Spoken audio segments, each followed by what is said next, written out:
there's something you see in me, 'cause I see the same in you. I know that there's more than meets the eye, 'cause you light up my world tonight. So we should be floating to wherever we're going, 'cause if the sky is an ocean, then we're going slow motion.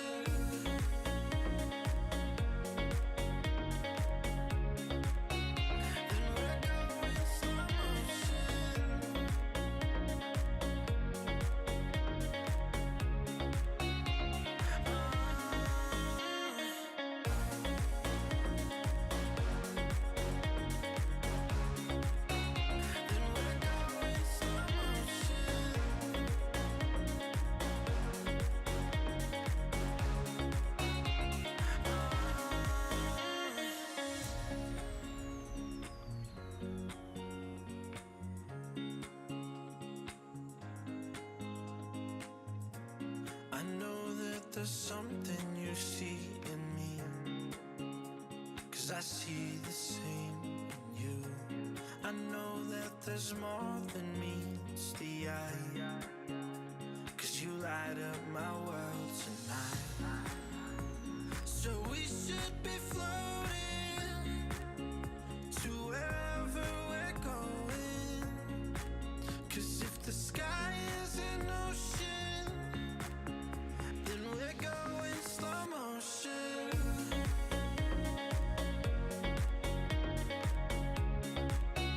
Then we're going slow motion.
That's a good song. I mean, I like it. Eastbound and Down? Yeah. It's a fun one. It is funny to me that you know what? No, I'm not gonna say it right now. But yes, Jen, it's a fun song. Quit trying to trick me into the movie. But if you guys are ready, I can hit that theme song and just send us there. I feel like Matt just got an argument with himself. I did. I definitely did. You should say no, Matt. I shouldn't say it. Shut up, Matt. You dummy. It's Matt and Matthew is a real prick. Yeah. I knew I said Matthew for a reason. and then Dream Matt is. Oh, he's the absolute worst. Yeah. I have to hear about Dream Matt constantly. Oh man. Every night. He is not every night, thank God, but holy crap, does that guy suck? Oh. Dream Brian's not that great either. So. What? Yeah, what's with our dream personas being such assholes? I don't know. God, it's really disappointing to hear. I'm like, God, I can't believe he would do that to my good name. To this beautiful face, he's gonna make that ugly come out. Don't like that. All right, are you guys ready to hop on the eastbound rig? How do you feel about Nick's getup? I think he's looking spiffy. Yeah, right. He's in the vibe. This is what I would have expected. I mean, obviously he doesn't have the boots on. He mentioned he had them, but I know for a minute there he was really into the line dancing. I'm like, yeah, I can see this man surrounded by like wood in a bar, just shaboozy going, and him just crushing the line dance. Like I can see him getting his groove on in that hat. So much fun. Nick, can you talk in a Western accent for this movie club? For this entire movie club? All right. All right. No, it's okay. Oh, that's the accent you're going to do. No, that's okay, Nick. It's all about moving your mouth to the side. Like, howdy, y'all.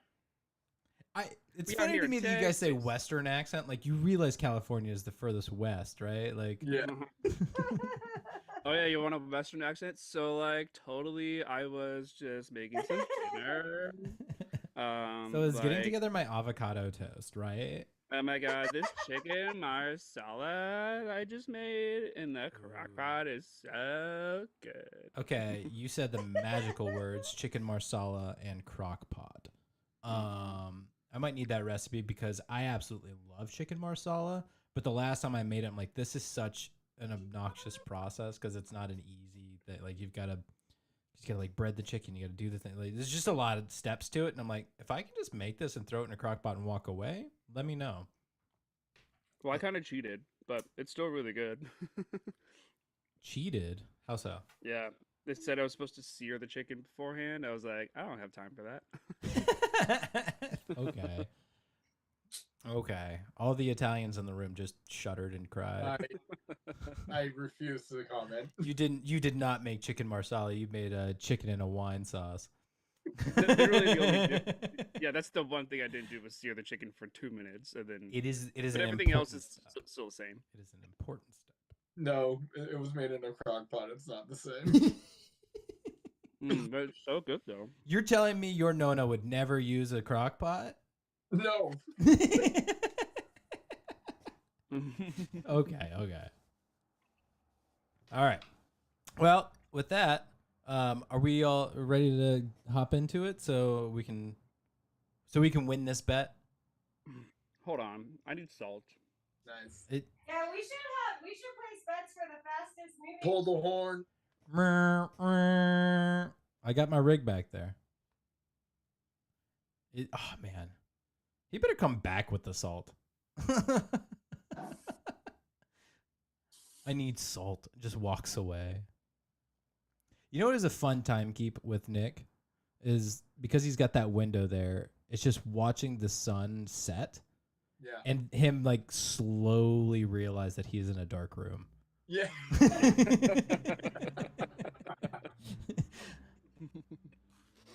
That's true. Oh, look at that. He's got the grinder and everything. All right. Well, with that, I'm going to hit that theme song. We're going to hop into this.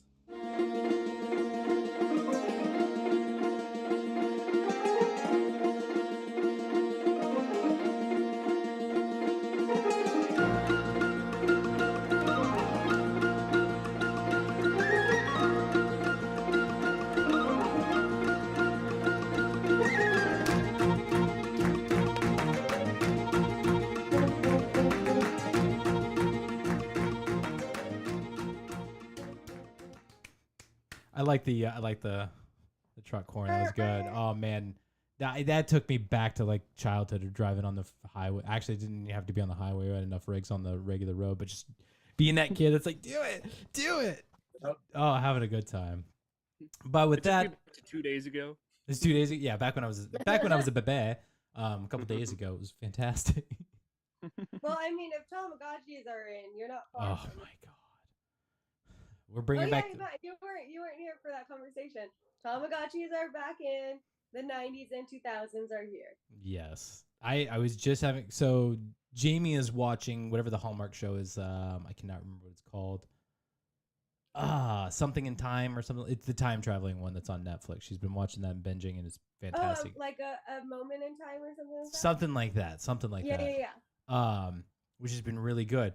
But it's that realization that like we're traveling back in time, and they're in the 90s, and it's like, oh dear God, we've hit this. I think we've mentioned this before. It's like it is really weird reaching that age where now nostalgia is our childhood, and it's like, oh God, we're living this. It was the 80s for us. It's the 90s now. It's crazy. But it's back. Tamagotchi. Oh my God. I think they already brought back the Furbies, but let's just set all of those on fire. We don't need those. We don't need the Furbies. Those do not need to come back. Yeah. But let me say it. Welcome to GoodFlickas, home of the GoodFlickas. Can you take our critiques? Let's find out as we dive into tonight's movie, Smokey and the Bandit. I am, of course, Matt, joined tonight by Brian's Butt, a.k.a. Eagle. I think we've got some call signs. I like this. Eagle, is this because of your golfing that you've recently had? Okay, Yeah. all right. How many Eagles did you get in your most recent game? Oh, True homie right there, bro. Eagles are pretty rare. I've only had one this year. You've only had one. Okay, is it two below par or one? 2 under the par of the Two hole. under Yeah. par. Okay. Because birdie's 1 under. Yeah. Birdie and then eagle because it's a bigger bird. I get it. Golfers are brilliant. I was either gonna pick eagle or ace, and I'm like, I don't know if ace is like a good handle name for a trucker, but if I was a trucker, I would want eagle as my handle name. Ace is a sick name. Ace is not bad. I like that better than eagle. You should be aerial ace. Aerial ace. Yeah, like aerial, like a wing, like a slash in the wind. Aerial, like. Psh. Oh, sorry. I don't get it.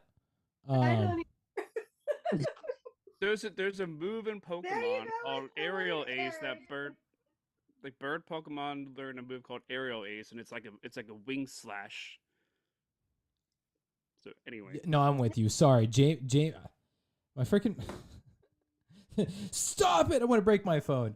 Jamie has the name of the show that she's watching. It's called The Way Home. Oh. But Jamie, if you're still listening, that response was accidental. Love you. Apparently, my watch bumped an auto response, and I was like, I didn't do. Love you. She goes, mm-hmm. But yes, Eagle. I like it. I think it's a good call name for you. Yeah. Okay. I think this is going to be the theme tonight. We will lock in our call names. Eagle, I think it's good for you. It's representative of you, golf, all that. I could imagine you being the golfer that's got his clubs in the back of his rig, and it's like, all right, it's time for a break, and he's just like knocking balls into some random field that's on the side of the highway. He's like, that's Eagle. That's Eagle. That would be his like decoy to like help Bandit out with the cops. Like, just smacking golf balls down the highway into cops' windshields. Yeah. I could Brian, I see you and Bill Murray just like knocking balls. By the way, PSA, do not shoot golf balls in, on, or around the highways. You should not do this. It is dangerous, illegal, bad. Stick to golf balls on golf. To the front windshield. Yeah, it's so bad. All right.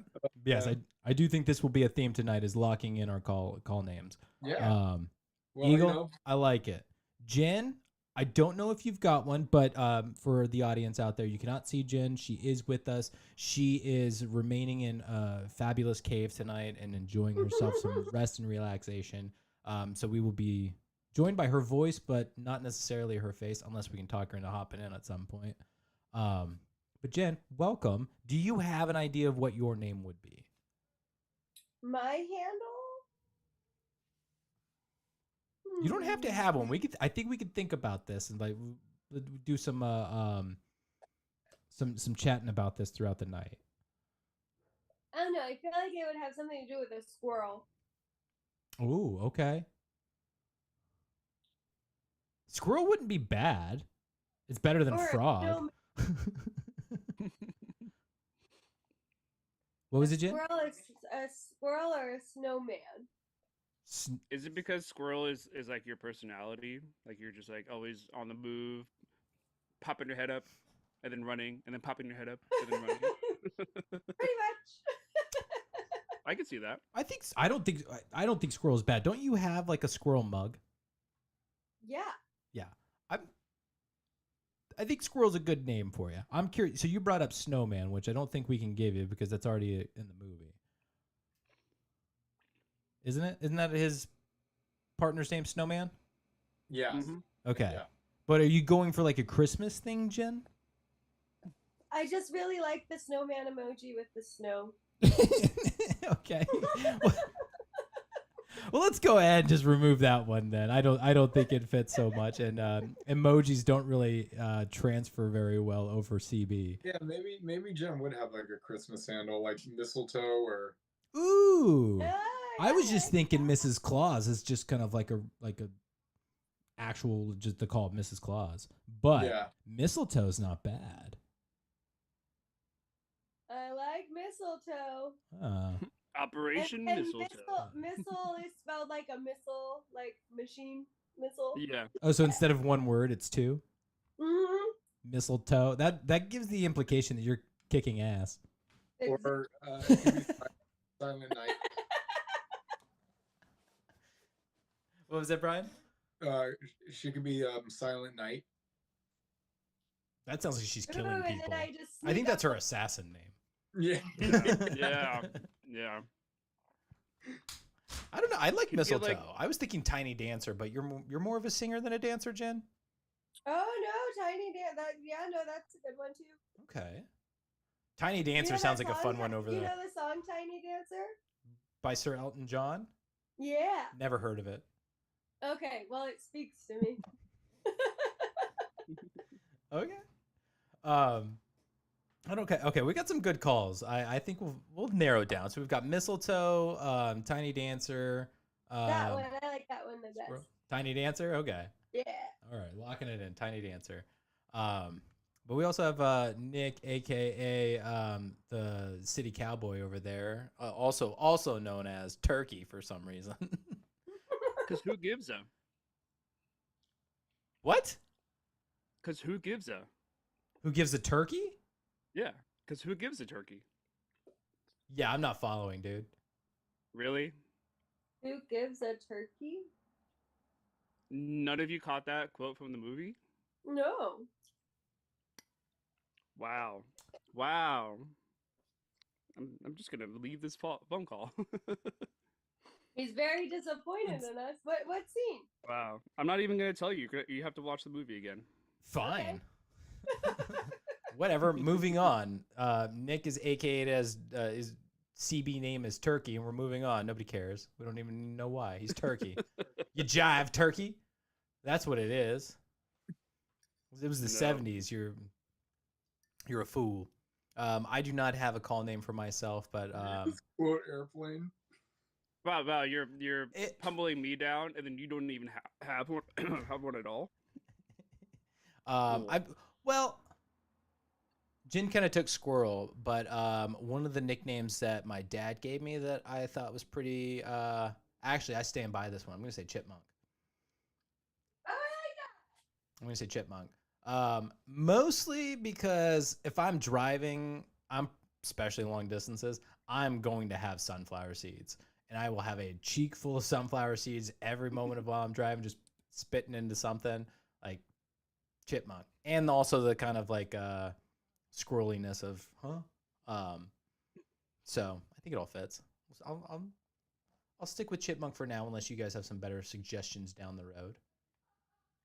But that's also just one of my many nicknames, so I'll keep it.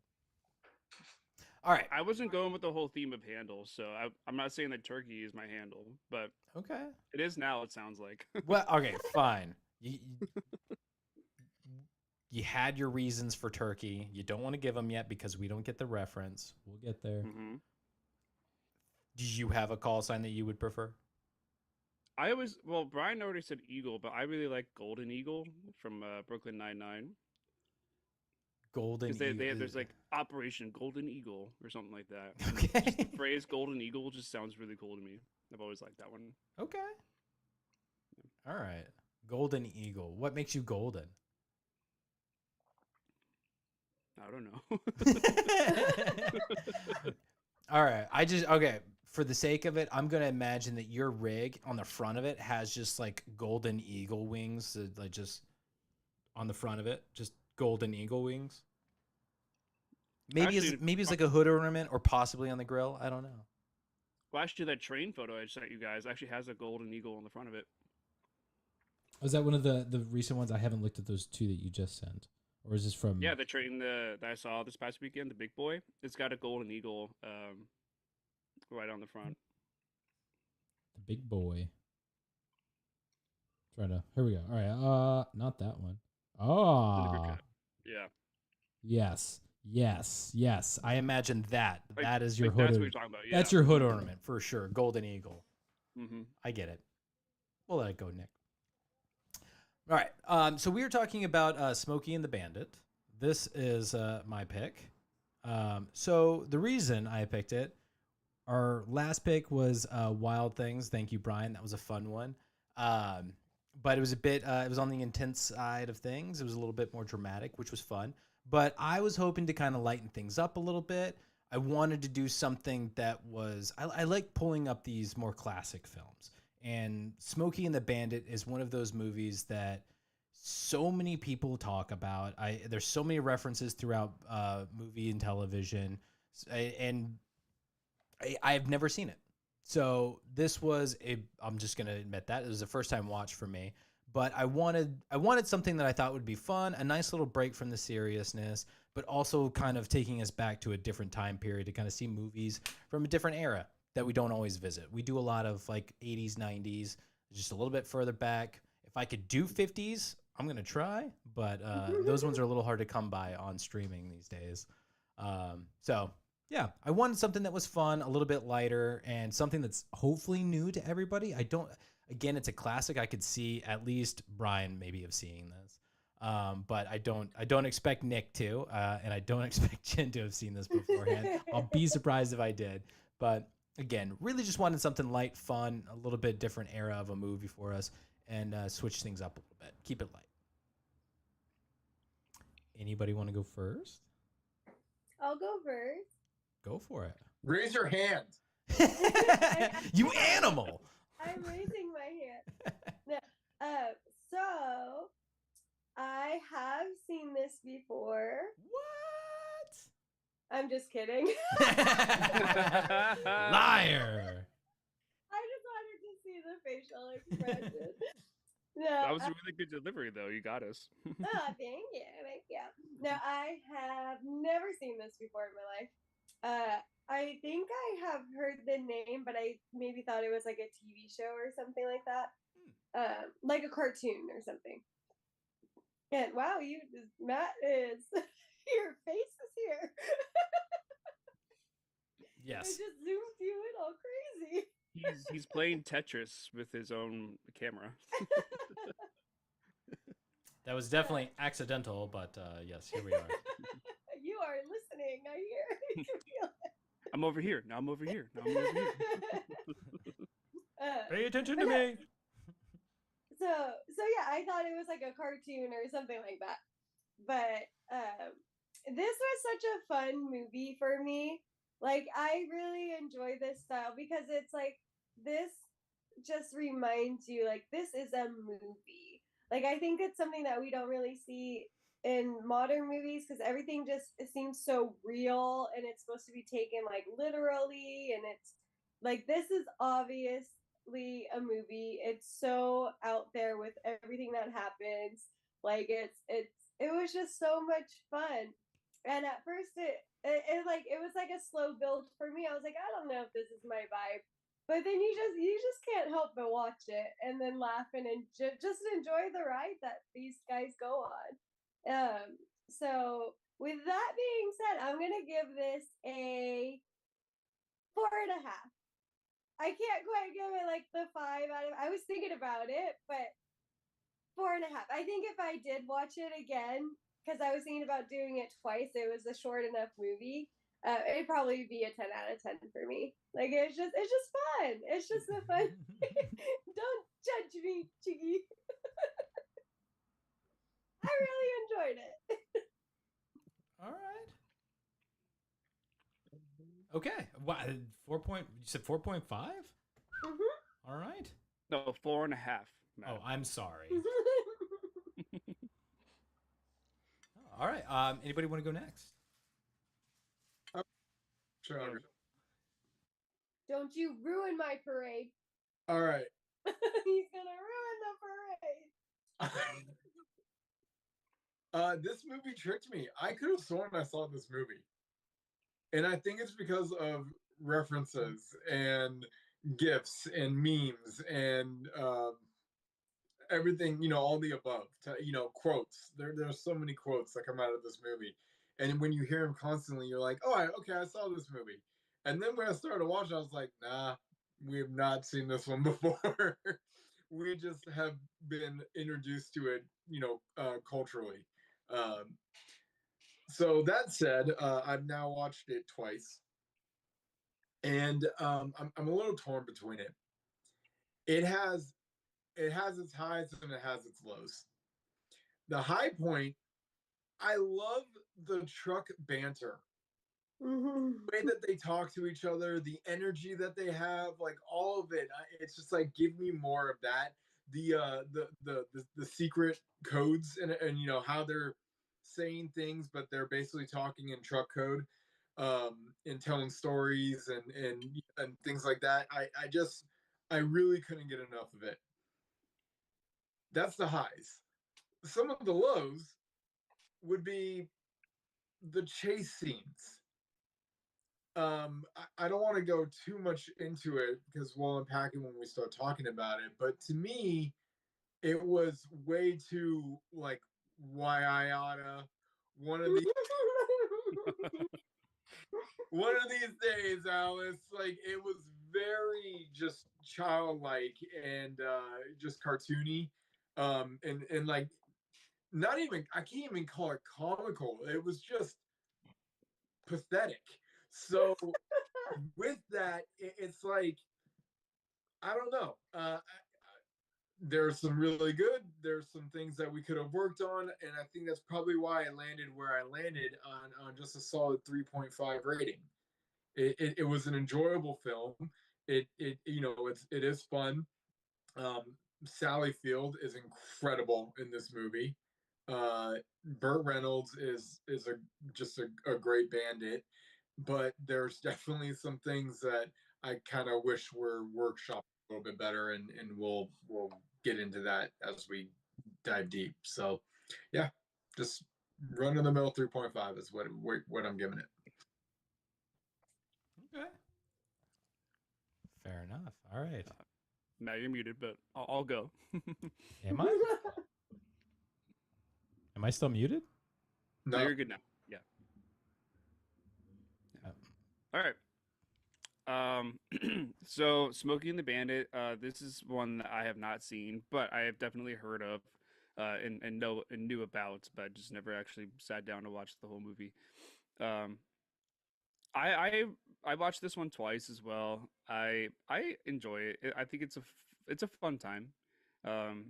It's one of those movies you don't have to think too hard about. You can just enjoy the ride. Pun intended. But the first time I watched it, it was just it was like, what are they gonna do next? What are they gonna do next? Like, what's the next situation that they're gonna get in? And I think that that was the fun part. Um, is the exhilaration of the whole movie. Um, and then when I watched it the second time, even though I knew what was gonna happen next, it was still fun to like see it happen. You know what I mean? Um, so even though it was predictable, it was still entertaining enough to where it was like, oh man, like that scene where they did this, like that was just so cool to watch. I can't believe they did that stunt. Um, so the quality of each of the stunts and like the maneuvers and everything is so well done. Um, like the amount of prep work it took to coordinate all the vehicles and everything, especially for during an era where like you know cat and mouse like car chase movies just were not really huge yet. I think they did an excellent job with all of the chase stuff. Yes, there's some corniness to it, and like some of the timelines of where the cars are, in between like the cuts and stuff with the scenes and stuff is a little off. But that doesn't really take anything away from me because there is a comical aspect to it all, and I think that that's the timeline doesn't have to be so precise because it's a comedy. It's fine. Um, so yeah, I definitely still enjoyed watching it the second time. It's a ton of fun. Um, solid movie. I'm giving it a 4.1 out of 5. Okay, 4.1. I can live with that. Um, this is all great feedback, by the way. I'm glad that nobody outright hated this movie. So this is a first time watch for me, and I'm in the same boat as you guys. I really enjoy this. I thought it was a lot of fun. I laughed out loud a lot. But while I enjoy the characters, I enjoy the scenes and all the stuff, like ultimately my biggest complaints with it is a very simple story. It's you could call it weak, but honestly, it's just simple. Jen, I think you said it best. Like, this is just a fun movie. You're not meant to take anything too seriously. This is just, I think it takes place in 48 hours, and it's just a crazy trip. Um, so I really enjoyed it. I think it's a lot of fun. I don't even want to say I wish it had more depth of story. It doesn't really need it. It does exactly what it's supposed to do. The biggest thing that I would take away from this is everything about this movie to me as I'm watching it. I'm like, Dukes of Hazzard, Dukes of Hazzard, Dukes of Hazzard. This is straight up Dukes of Hazzard, and I had to look it up to see when it came out. Dukes of Hazzard, I believe, starts 2 years after this movie comes out. And then I was going to say, Blues Brothers, same kind of vibes with the whole cop chases and all the craziness. Yeah. 1980. So all of these things, I don't think Dukes of Hazzard, which I would say steals the formula of Smokey and the Bandit almost directly. The whole point is you've got these guys that are bootlegging. It is moonshine, but they're bootlegging and they're running away from the cops. And there's this sheriff that is always up their ass. Like, it's the concept of the Dukes of Hazzard is Smokey and the Bandit. It just stretched out into a long story form, and there it is. But it's a lot of fun. I really enjoy it. Again, nothing to take too seriously about this. I wish there were a couple more scenes with different, with characters. We'll get into that when we get into the actual movie and everything. But there were a couple of interactions between characters. I'm like, oh, I want more of this. I want more of this. And ultimately didn't get much of it. Maybe in the sequels, I'll have to check them out. But I had a lot of fun with this one. It was a good first time watch. I will probably own it. I don't think I do at this point. But I'll probably have this at some point. It'll be a fun rewatch. And what I love about it is it's a great 90-minute movie. Turn it on, you get all the fun that you need for 90 minutes, and then you can move on with your day. Just great fun movie. I gave this one a 3.8. So it's good. I don't think by any means it's incredible. It doesn't break the mold by any means of like, oh my God, this is incredible. But it's still a really solid movie, really enjoyable. And shout out to the director. I know I'm hopping ahead a little bit, but for a person who's not really known for their directing, fantastic transition from original role within film to this. And I'll highlight some of that stuff, I'm sure, when we get into the fun facts and we bring up the some details. But yeah, shout out to them. Other than that, 3.8. Really enjoyed the movie. Any other thoughts before I send us to that fun place?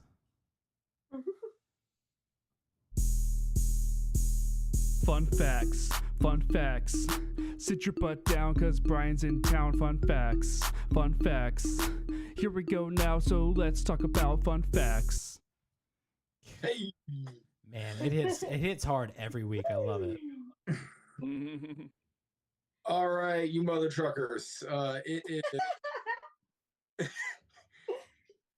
It is Monday, April 13th, 2026, as we record this one live on YouTube. You can catch Smokey and the Bandit streaming on Netflix right now. Let's see. It came out in 1977. I feel like something else came out that year, or something pretty big. Oh yeah, the Space Wizards movie. You're right. Was it Right? What's the title of Trek? that Star one? Trek? Star Trek? Star Trek. No. Oh, No, it's Star Planets. No, That's it. Star Planets. That's no, the it was called Starboard. Starboard. Oh, okay. Yeah. Sun battles.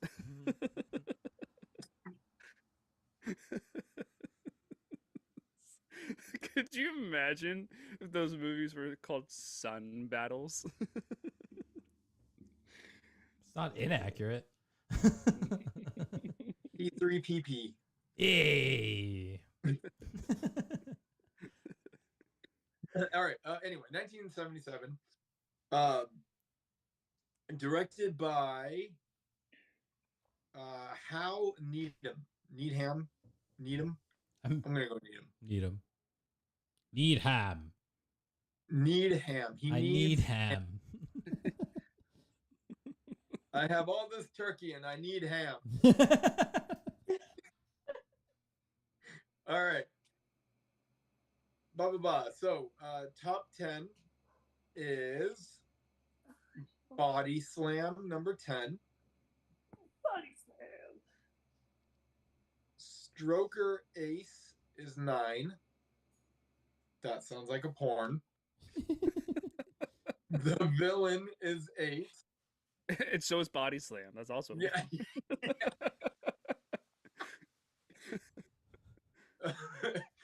Mega Force is 7. Number 6, Cannonball Run the Second. also porn.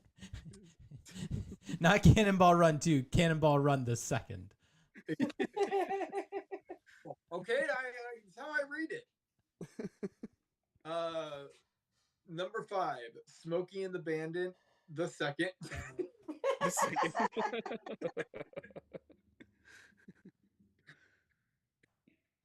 4 is Hooper.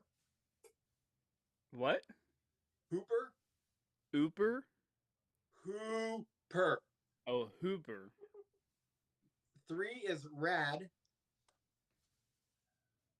2, The Cannonball Run. And number 1, Smokey and the Bandit. Just off of titles, it looks like 1, 2, 3, 4. I don't know. A lot of these movies have Burt Reynolds in them. Yes. This guy, him and Burt Reynolds were quite the duo, apparently. Go ahead, Matt.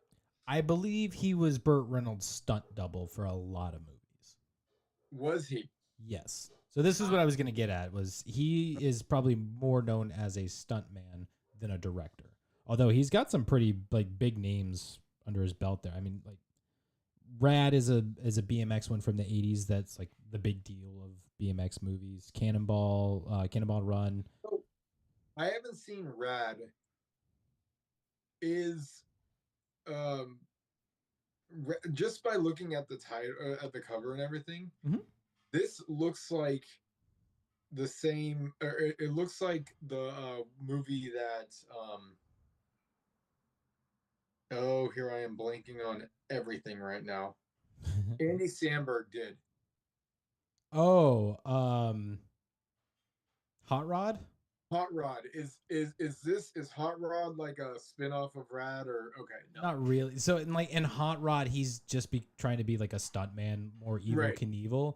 Rad, it's BMX, so it's kind of like downhill bike racing, but also like tail whips and backflips and all those kind of things on a bicycle. Okay. So 86. That is such an 80s title. What do we call it? Rad. Call it Rad. Rad. So rad. Is the main character's name Tad? No. Oh, missed opportunity. Well, and it's the main actor's name, but I'm pretty sure like the main character's name is Bart. Yeah. Not as cool. Not as rad. No. I think the big name that came out of it though that you'd recognize is Lori Loughlin. Probably because of the influence of The Simpsons at the time. What's his actual name? The guy, yeah. Well, never mind. I would imagine this was a guy who's probably like a BMX athlete that they're like, let's just get a BMX guy who can actually do the stuff and teach him how to act rather than get an actor to learn how to do this or stunt double and all that stuff. Yep. Oh, that's really smart. That's a good point. Okay.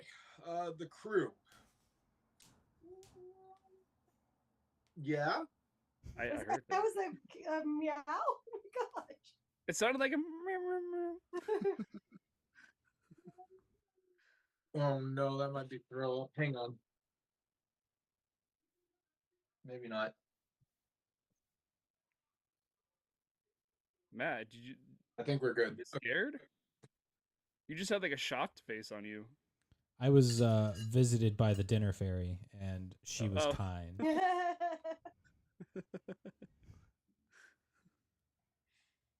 Shocked because it's a big old plate and like it looks incredible. Mm. But yeah, you're talking about the cast and crew, Brian. Yeah.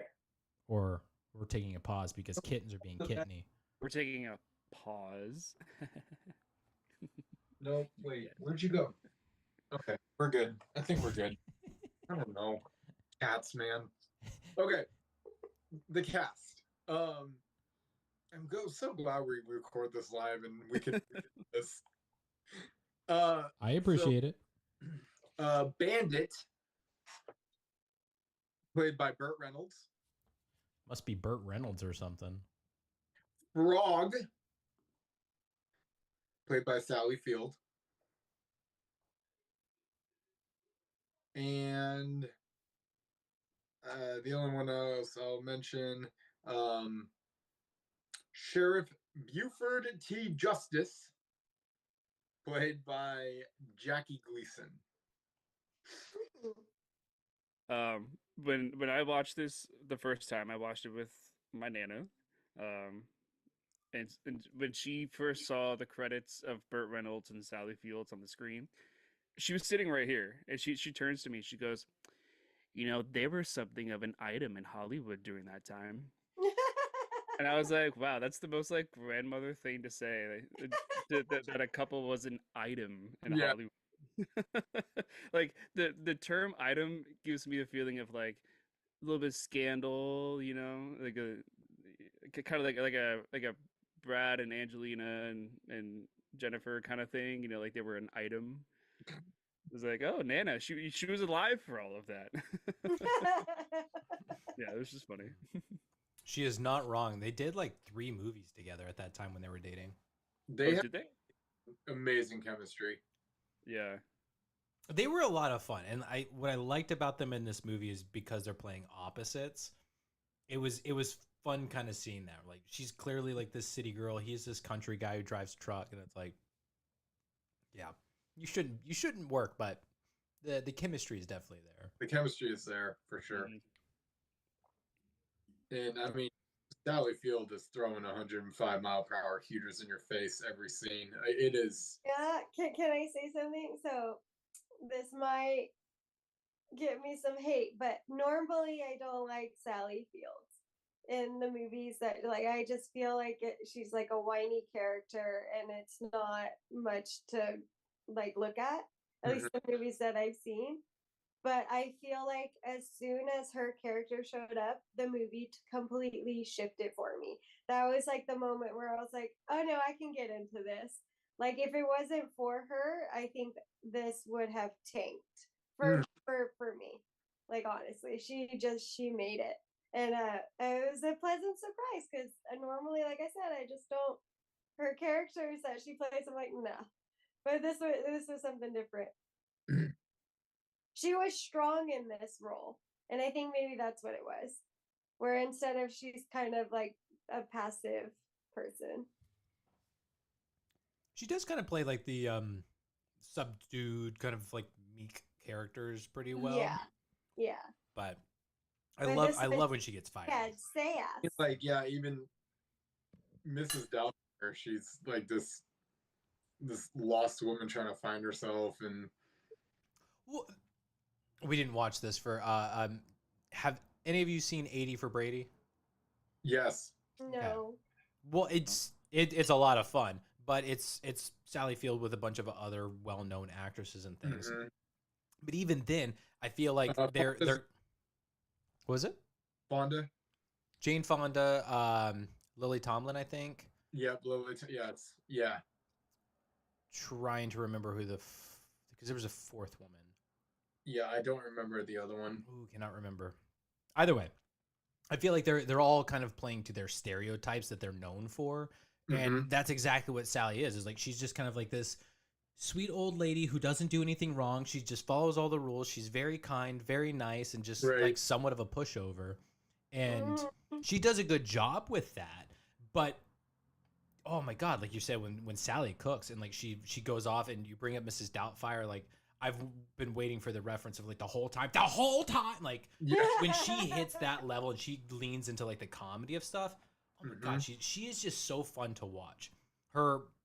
There's a scene later in this movie that like when she's just losing it, and it's like you're incredible. I am losing my mind laughing out loud because of what she is doing. Yeah, just reacting. This might be one of my favorite Sally Field roles. I thought I was so impressed with her work in this movie. Same. A lot of fun. I mean, there's probably not a lot of actors and people people that we're gonna notice cast wise, but does anyone have anyone that they like to mention? Any shout outs? Yeah, I mean, I have just one. Sure. Just Snowman. I just thought he brought the energy. He had so much just charisma. Like he just had a lot of he brought the good vibes. Well, that's Jerry Reed. Jerry Reed. The name sounds familiar, but I don't know what else he's been in. Looks like Matt knows. I know him from one thing very specific, but also you should know this. Eastbound and Down, that whole song from this movie, that's him. That is Jerry Reed. He's singing that. He's known at like he's done acting and that. Oh wait, he wrote it too, right? Yes. Yeah. He has done acting, but he is probably better recognized as a country artist. But the movie that I recognize him from, that I always will go to, is Waterboy. Waterboy, yeah. He is Red Bow U. What's the matter, boy? You too stupid to do like that guy is Cletus, and it's amazing. I always hated Red Bow U. I'm like, that guy is such an asshole. I hate this dude. Hate this guy. But seeing Cletus, seeing Snowman, I'm like, he is incredible. Jen, you said like the charisma, the or was it you, Nick, that said that? Either way, just he was so much fun to watch, and I loved when he was just rattling stuff off. That man was stuck in a truck with a dog, nobody to feed off of. But I was like, give me more. Like, just give me more scenes with him talking on a CB to nobody. He's so entertaining and fun to watch. Loved his energy. Yeah, I felt when I saw it, like him and his dog, I was like, you know what? I feel like he's the only like character that could rock it solo with a dog. Like he just like. That's a good point. I wanna just shout out Jackie Gleason's performance as Sheriff Buford. you talk about dialing it up a few times and really just giving us all he's got. Again, I thoroughly enjoyed just the amount of frustration that was building up because he couldn't catch the bandit and just how reckless he became towards the end. I just loved everything he was doing. Everything he was cooking up a great meal for us. Go ahead. No, you're good, Jen.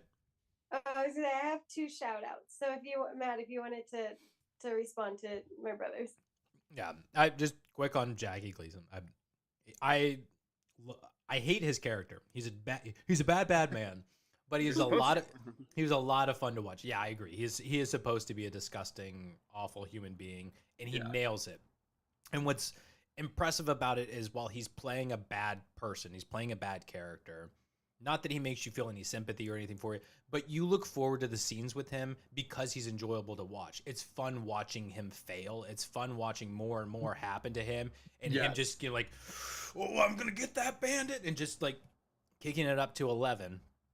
It is a lot of fun watching him just lose his mind. And I don't have a solid image of Jackie Gleason in my head of like, you know, what he looks like, so didn't recognize him in this.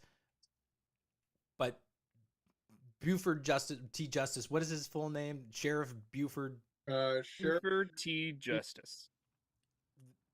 Absolutely incredible character for him to play. So much fun to watch and watch him just get beaten down time and time and time again. Really enjoyed it. So yeah, I agree. Well done for him playing a character you hate but love to hate. Exactly, and that's not an easy mark to hit. No, but in a comedy, this is exactly what you want to happen. Yes. Mm-hmm. It's like he and his was it his son, the groom?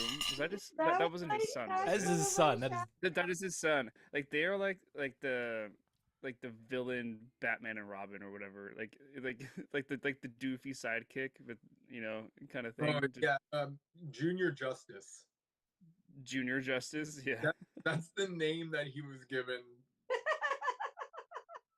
Yeah.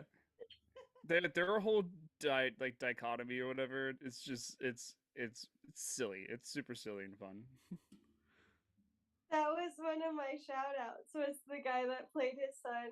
I mean, it's such a stupid character, but I love the derps. I gotta shout out the derps. Junior Justice got on my nerves a little bit at times. I feel like, I don't know. It just didn't strike with me. I love Junior. I'm with Jen. Like in this situation, the fact that he is just a big idiot is perfect. I mean, I want to say, and I don't know if you're going to get into this with the fun facts, so I apologize. But I will. Yeah, I go ahead. I'll zip it. But I love that Jackie Gleason has him to feed off of because he doesn't have to provide anything other than being there. He's just a big idiot. And those little lines that he would drop as just like, "Oh, Daddy, who's gonna hold your hat?" Like those little things were just like freaking gold. And the moment later on when the sheriff just calls him out as like, "You cannot be my son." So good. I love Junior's character. Even if he had remained entirely mute throughout the entire movie, he would still be so much fun to just watch get picked on. But I do, before I hand it off for you guys to chat about him, quick shout out for this guy. He was Tarzan for I think 4 movies. He played Tarzan. So I don't know this guy that well. I'm trying to remember. I think it's Mike Henry. Mike Henry. I'm not super familiar with him, but when I looked into like his credits and stuff, I think those were like what he's probably best known for is Tarzan. So again, he's in The Longest Yard, the original. Oh, who is he in The Longest Yard? He is with Burt Reynolds. Rasmussen. Is that it? Maybe. Rasmussen. Ooh. I'm gonna have to look it up to see if that's a cop or one of the convicts. Yeah. Either way, I again, Burt Reynolds movie. Hey, but I think he's mostly known as being just like a body, right? Like he is a big, burly man. So he doesn't have to bring a whole lot as Junior, but it was fun to watch him, and he's just, I don't know, he's big dumb idiot. He was a lot of fun. Nick, was it you with your hand first? Yeah, it was me. I just want to say my favorite part about his character was the progression of the tatteredness of his outfit. Like just every time you saw him, every like 20 minutes, there was like more rips and more stains, more cuts. Like just Well, I mean, it was just along with the police car itself. Yeah. oh, that too with it. Yeah. Yeah. But just like the progression of like how beat up and tattered his stupid looking groom suit was. It was golden. Yeah. So it's interesting when it comes to the Junior Justice, when he actually spoke, Name.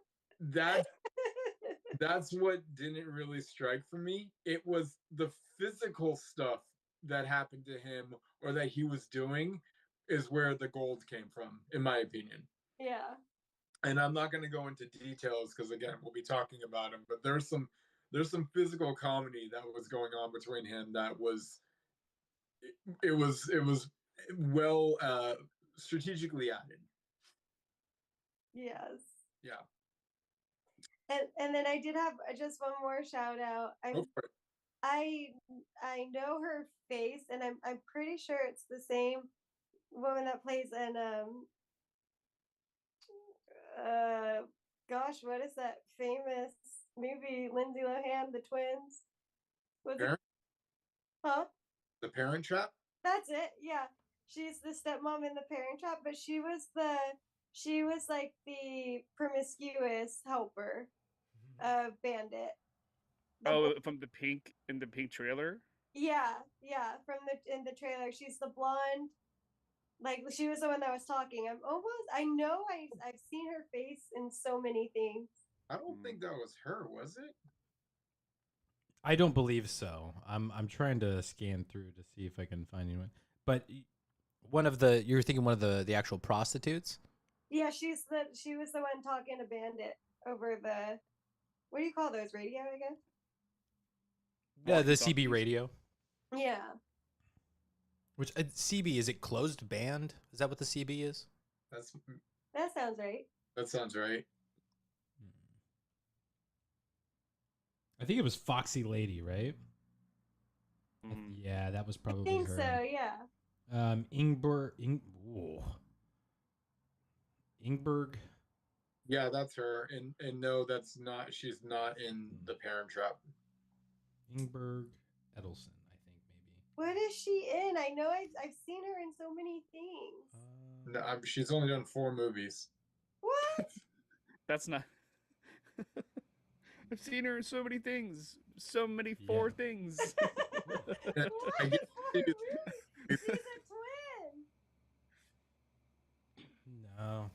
Yeah, I don't know. I don't know what you would recognize her for, but the big things that might throw up some names up. She was in Funny Girl. She was in One Flew Over the Cuckoo's Nest. But I don't think any. Yeah. No, she's a twin for sure. Okay.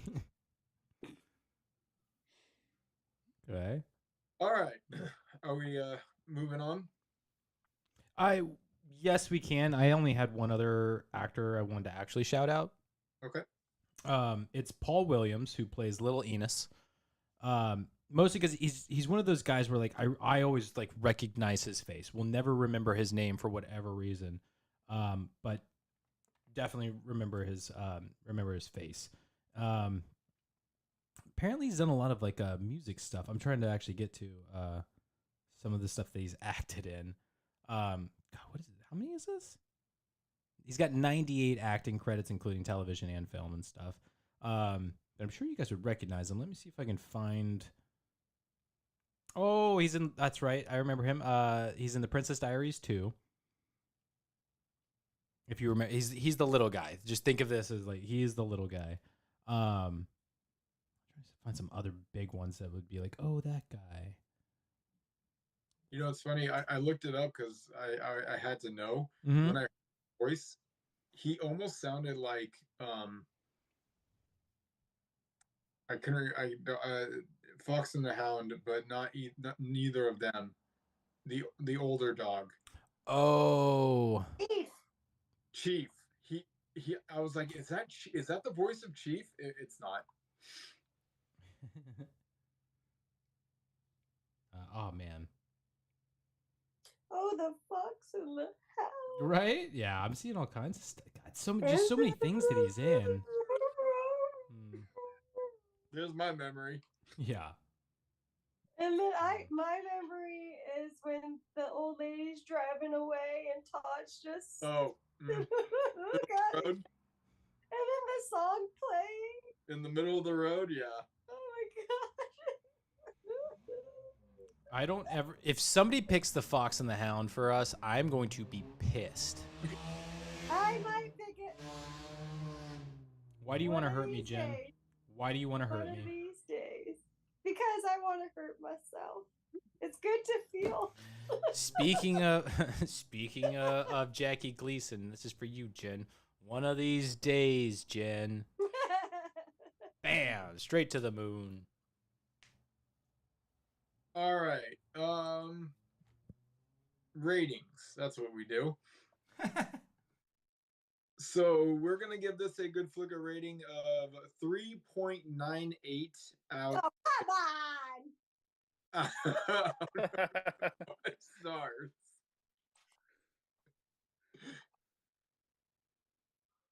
And we're not rounding it Can up. we just round it to a 4, please? 3.98. No. Come on, guys. Do better. Let's see. IMDb gives it 7 out of 10. So like a 4. What? So like a 4. No, that's a 3.5. Yep. 5. Letterbox is 3.6 out of 5. I feel like Jen's gonna flip her phone right now. Good thing y'all can't see my face. Roger Ebert did not review it. Really? I'm shocked.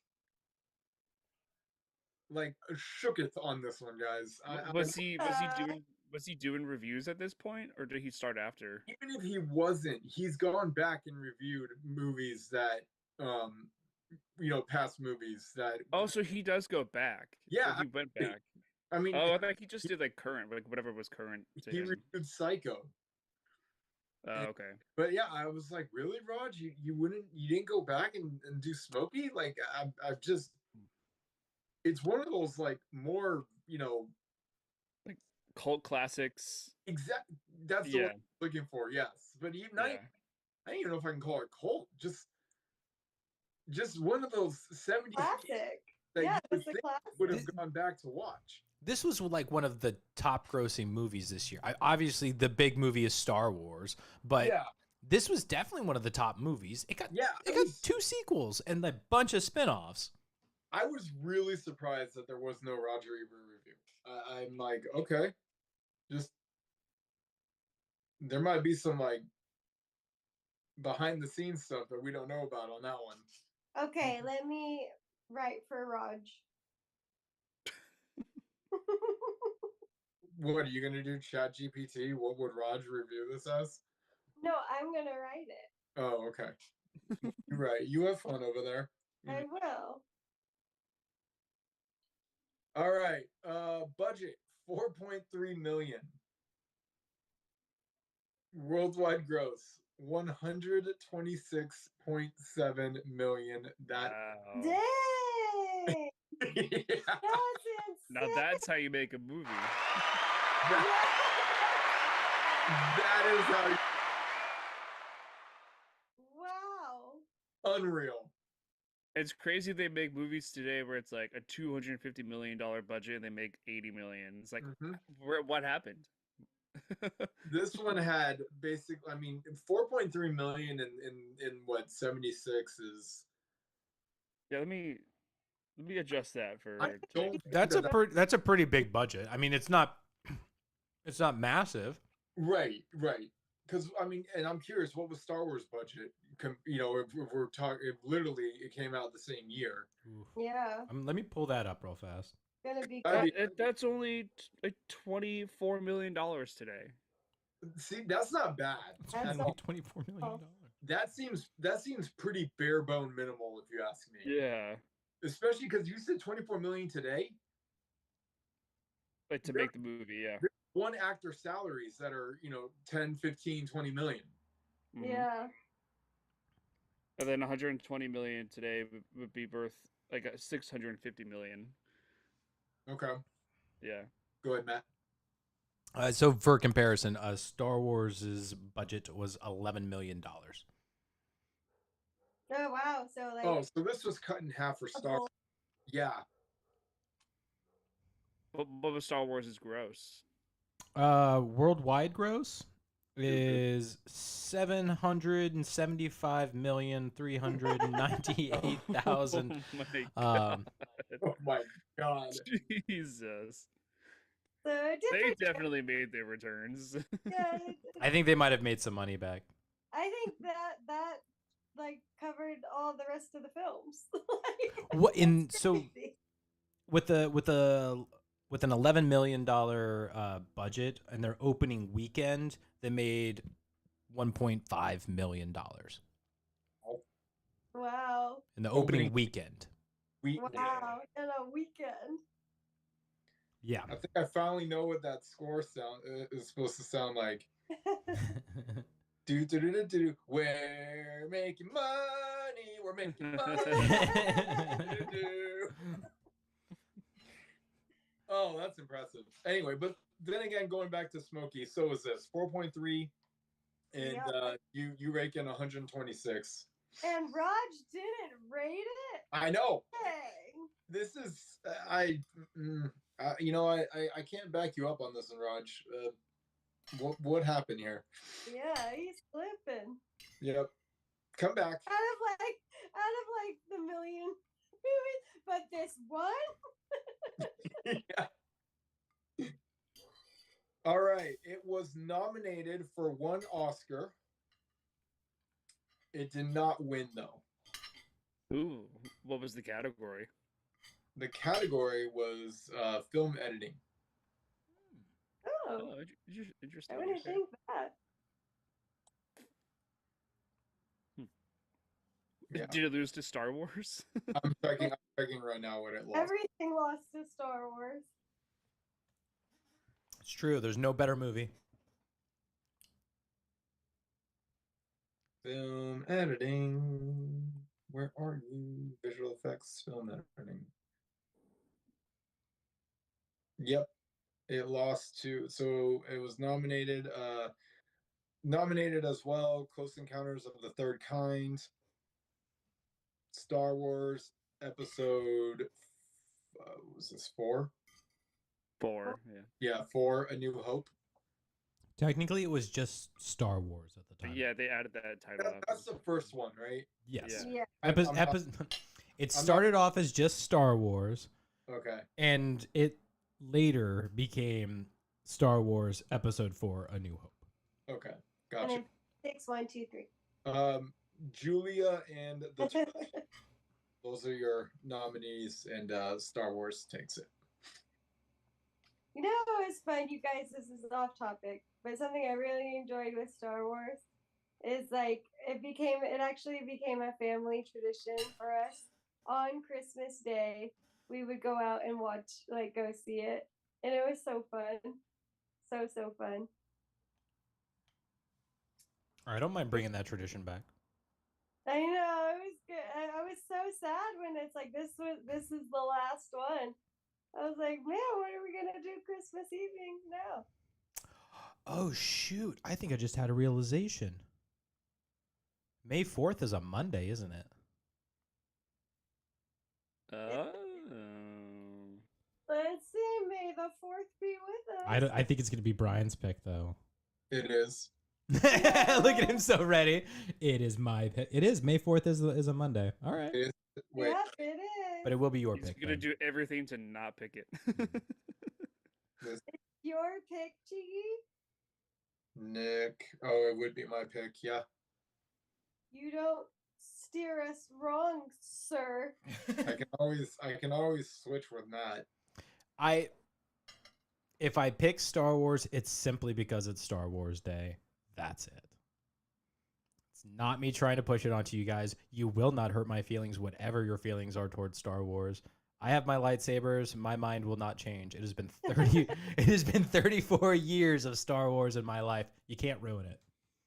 Well, I was gonna say, Matt, like, do you want that to be something you keep to yourself, or do you really want to like? We can talk about bring it out and all of us critique it. We can absolutely talk about it. And the best part is because George Lucas has re-edited that movie so many times, I have so many feelings about it. So we can watch it. I'm like, yeah, it's not even from the original. Han totally shot first. Actually, Han's the only one who shot. Greedo smoked his ass. Yeah. He never even got to pull that trigger. Star Wars is Matt's Titanic. We can't take that from him. We can't take that away from him. You can't hurt me. Star Wars is bulletproof. It has a nonstop lightsaber pew pew pewing that shit away. Yeah, exactly. Pew pew. Shut up, Brian. Golden Globes. One nominee, Best Actress, Sally. Did lose to Carrie Fisher.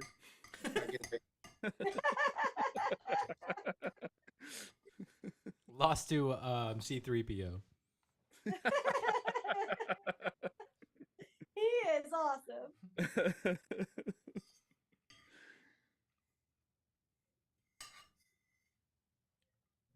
Best Actress. My brother's like, I don't want to talk anymore because Star Wars keeps getting. Well, I'm also looking. I was like, shit, it's 8 o'clock already. Or almost. All right, Best Actress.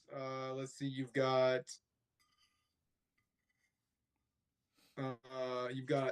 nominees are Liza Minnelli in New York, New York, Lily Tomlin in The Late Show, Diane Keaton in Annie Hall, and Marsha Mason in The Goodbye Girl. Never heard of any of those. And then also Sally Field and Smokey and the Bandit. Believe it or not, it was Annie Hall between Diane Keaton and Marsha Mason. They gave 2 winners for Best Actress. That's not how this works, people. Participation award. Yeah. They should have just like Rochambeau'd it out on stage. All right. Let's just kind of get through these. There's not a ton actually, so that's good. Okay, most of Sheriff Buford T. Justice lines were improvised, which made the performance to me even better. Adding Junior Justice in the car was Gleason's idea. He thought that if he's chasing this bandit, he would need someone to vibe off of and to basically lose his mind off of versus like being alone. And I kind of agree with this. I think it would be very weird if he was just going batshit crazy with just himself in the car. I'm trying to think of a duo that has this similar kind of relationship, where one is always being like talked down to and is always serving the other one. Pinky and the Brain. Pinky and the Brain. Why does that sound familiar? It's a cartoon. Once again, my heart has been shattered. Oh, I am old. Oh, Jay, Brian, what are we gonna do tonight? Yeah, I Same forgot that thing that's we what it was. do every I've night. watched that show. Yes, yeah, that's a good example. Mm-hmm. I totally forgot that that's what the show was called.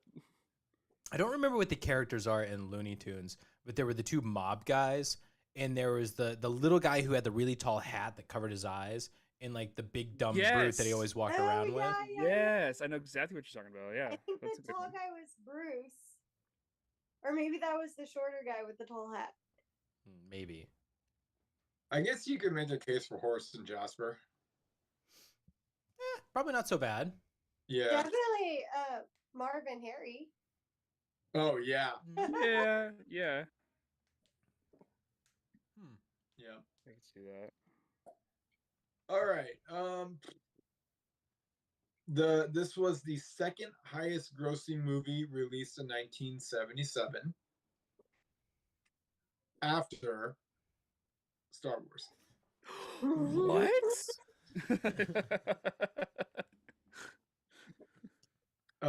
Sally was Burt Reynolds' girlfriend at the time of filming. We See, know Nick? thanks See, to Nick? Nana.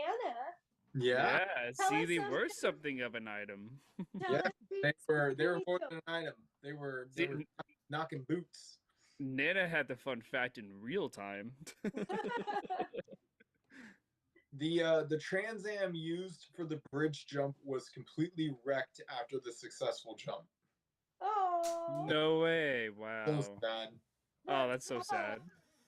Could you imagine the amount of General Lees they've gone through because of this stuff? Seriously. It probably would have been a cheaper budget if it survived. And just like years down the road, 1977, America just as easily influenced as ever. This movie made the Pontiac Trans Am a superstar. Trans Am sales jumped from 68,745 in 1977 to 93,341 in 1978. Well, Wow. that's like a 30% increase. That's crazy. And just 1 year later, that number swelled to 117,108. Wow. Dang. Did they People- even make a Trans Am that wasn't black? But man, they saw this movie and they're like, well, now I just want a Trans Am. It's a beautiful car.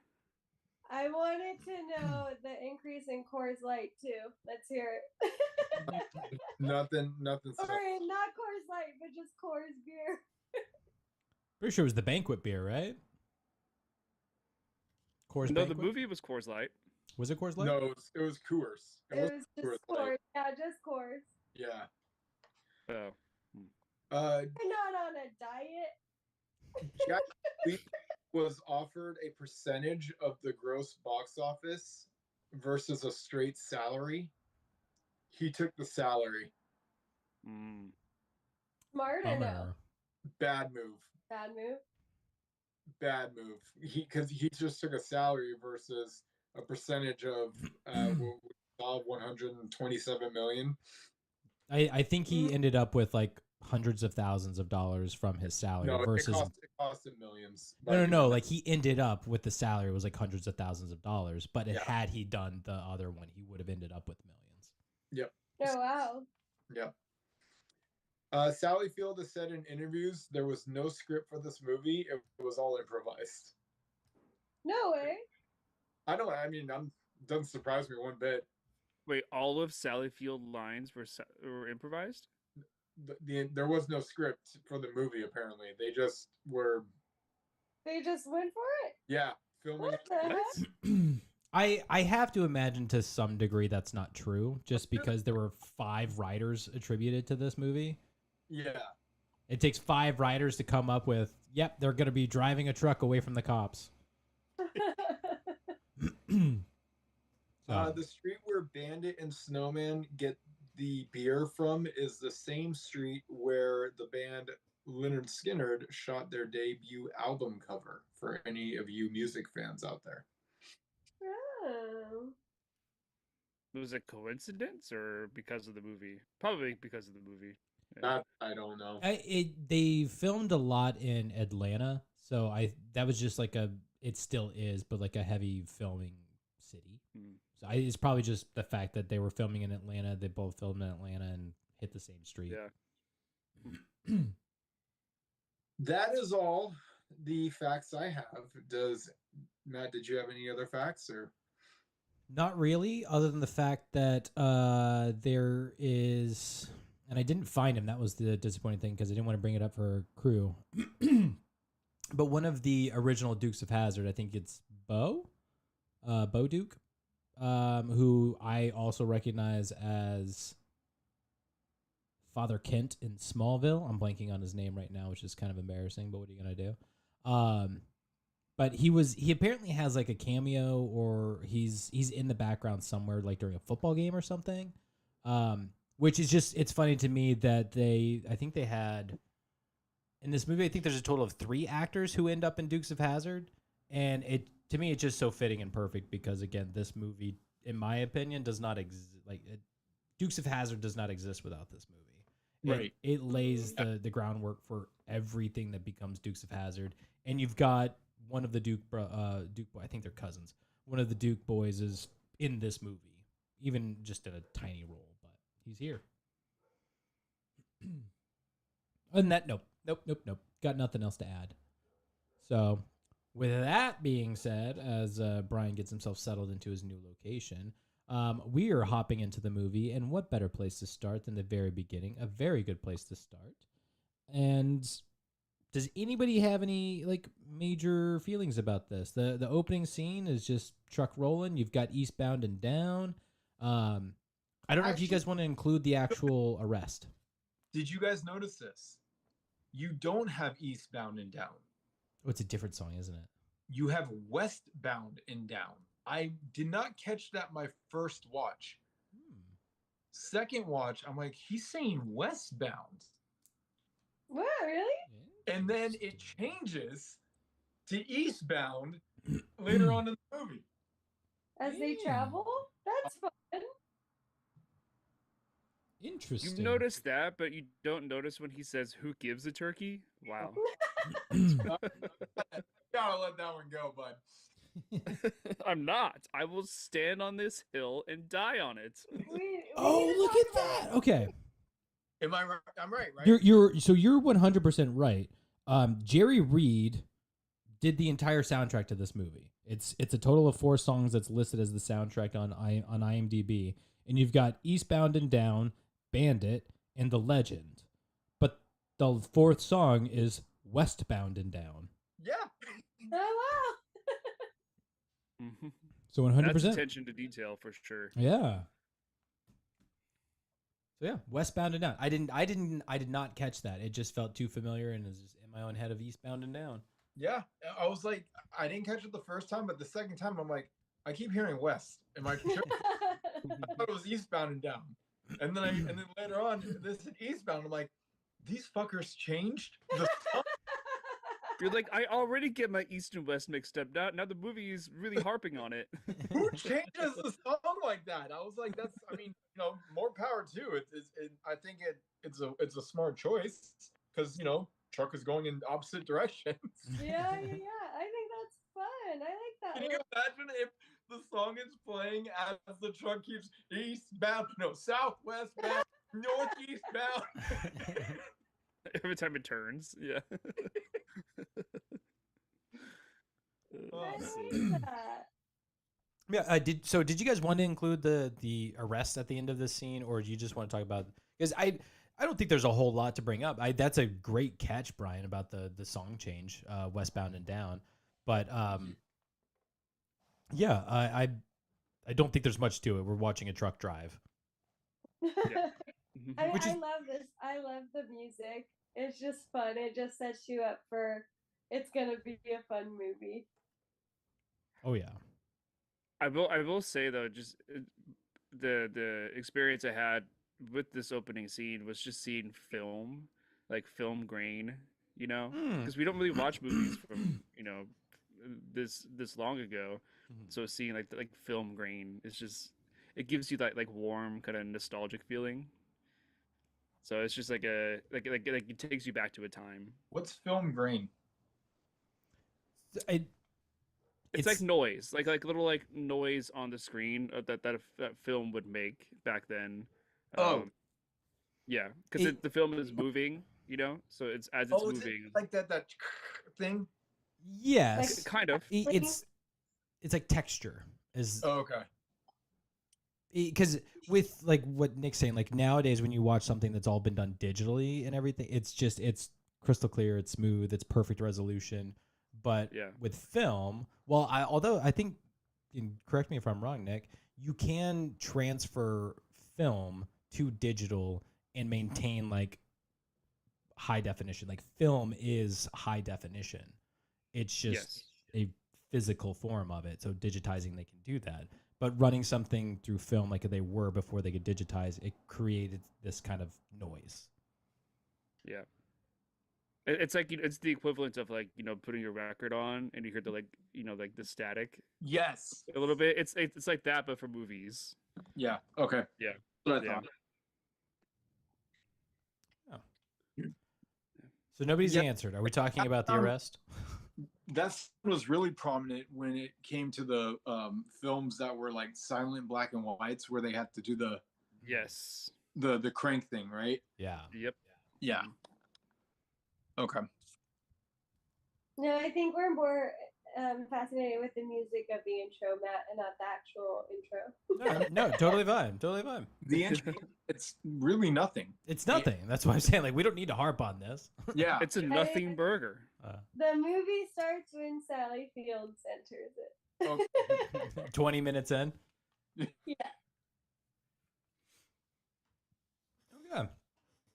Well, so like I said, we don't need to harp on the intros or anything like that for any longer. So if you guys want to hop into memories, anybody have a memory? Jen, perhaps. So when you wanted Sally... to talk about the arrest? Well, I was asking if you wanted to talk about the arrest as part of the intro. We don't have to. Oh, I see what you mean. Yeah. No, I'm good. Okay, I figured. Go ahead, Brian. So my memory, this is the first time this has happened, but my memory, it's going to be a hot take, I think. And I don't really know, like, it's truly what I'm going to remember about this movie. And that is Bandit is not as good as people say he is. Okay. Other people just suck. Okay. That's my memory. Because what? No, I was gonna say, so it's a glass half full kind of situation. I mean, it's just like people make Bandit to be out this like he's the greatest, he's uncatchable, and I'm like, I'm watching and I really was taking notes. I'm like, is he really this great? And I'm like, no, people are just really, really bad at their jobs in this movie. So can you elaborate a bit more on this? So when you're saying people are really bad at their jobs, are you referring to the cops? Are you referring to like the drivers? The Smokies. Okay, so the Smokies. So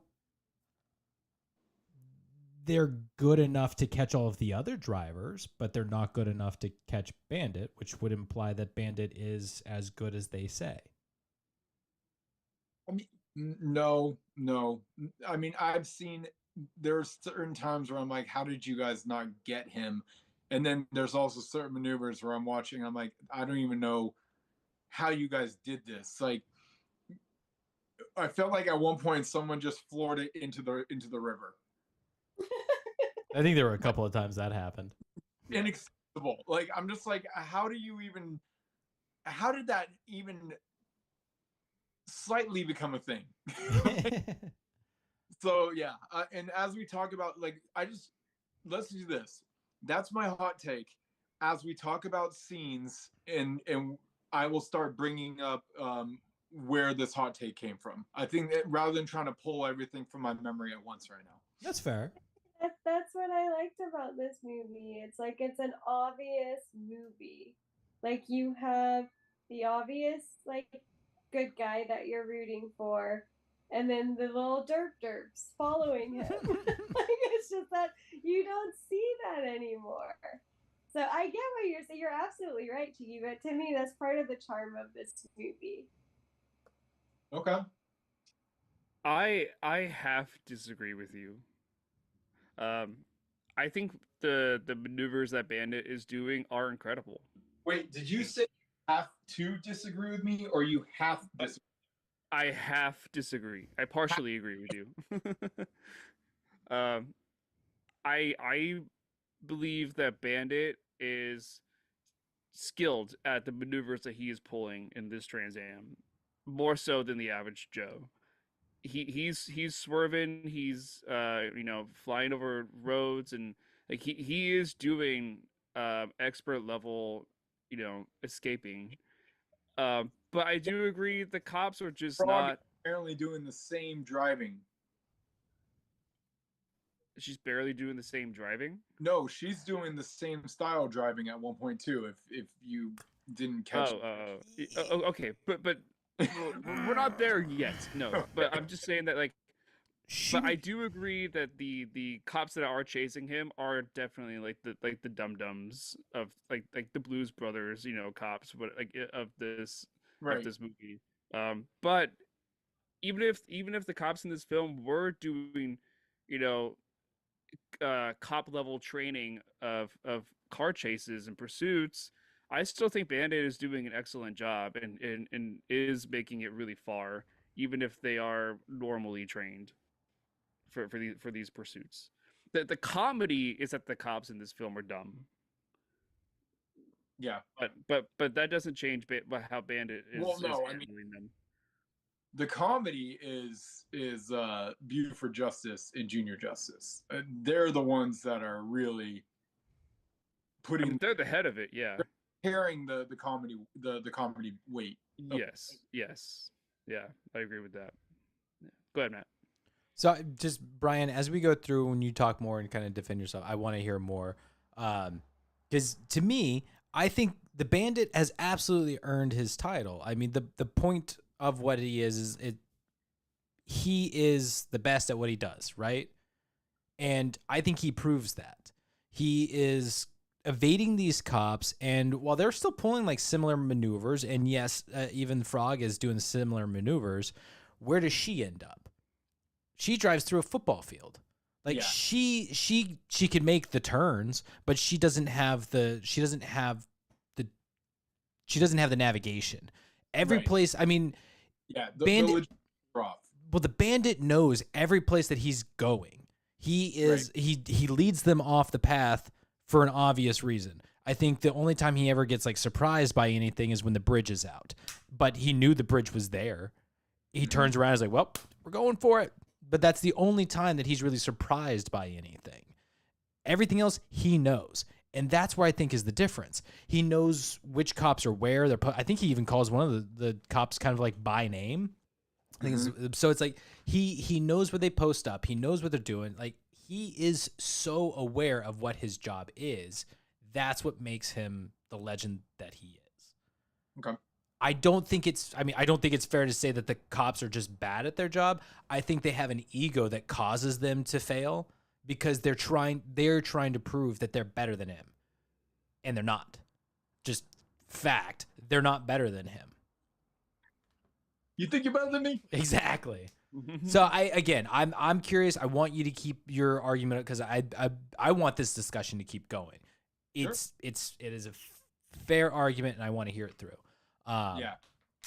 But on the Sally Field thing, like that's where I think the difference is. Like if you look at a lot of those cop cars too, they seem to be like souped up. They're not like the I think it's an Oldsmobile. I don't remember what the Blues Brothers have, but it's not like they're all the factory default police car. These are like souped up cars that are made to chase after people who are driving these fast cars because it's the 70s and that's what they do.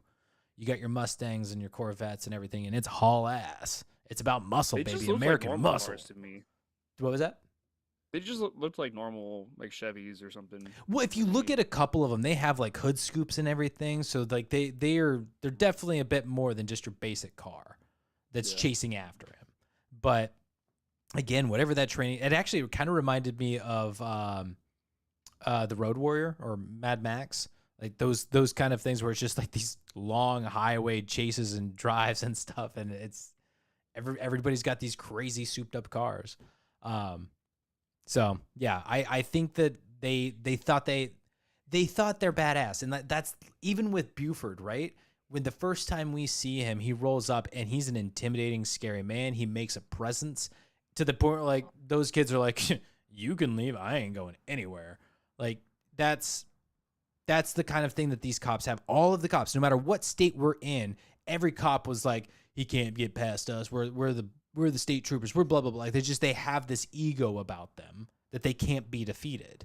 And that's their ultimate failure, is that they think they're too big to fail.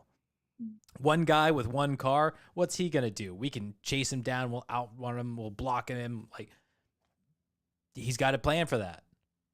Even the only time that they kind of catch him off guard, one, the bridge, that's not really them, but they like, that's where he's headed, so he's screwed. But the one time they catch him off guard is the very end, in which case they're like, hey, we've got a solution for this, figured it out. Boom, we barricade through this thing. So their ego, I think, is what causes them to fail. And I think that's why we're seeing Smokey get all of the help from all of the people on the thing. So it's like, no, screw the Smokies. Get this guy the victory. They're idiots. We don't want the bad guys to win. So no, this movie would only be like 20 minutes if they had just deployed spike strips. I wonder if they had spike strips at the time. I think probably, but that's no fun. Well, so you bring that up too. Like, just the thought as I've got it, this whole movie could probably have been done in 45 minutes. The only thing that keeps it going is the pattern that this movie carries. We have like everything at the initial start to where basically once they get the beer, everything else would really take 20 minutes. Mm-hmm. But what's happening is you're getting a little bit of story, car chase, a little bit of story, car chase, a little bit of story, car chase. Like, that's just the pattern of this entire movie. You're getting little bits of character development, and then there's a car chase. Very Dukes of Hazzard, if you ask me. But that is this movie. It is why it's fun, but that is this movie. If you cut out half of those car chases, this movie's the same story. Yeah, this movie's done in an hour. The only thing that we're really getting is the hatred building with Buford Justice. Yes, yeah. That's really it. The stakes are growing for this man's hatred. Because and I would say, like, Jen, because I know you love, I would argue that while we admit that the chemistry is good between Sally and Burt Reynolds, the characters themselves, it's just kind of like happens. There's little bits of character development, but it's just kind of by design. Oh, you're the good guy. Oh, you're the girl that's coming to his life. Yep, you guys are meant to be together. Damsel in distress. That kind of vibe, right? Yeah. So, but we don't get much from it. It's just kind of established that that's what's going to happen, and we accept it. Go ahead, Nick.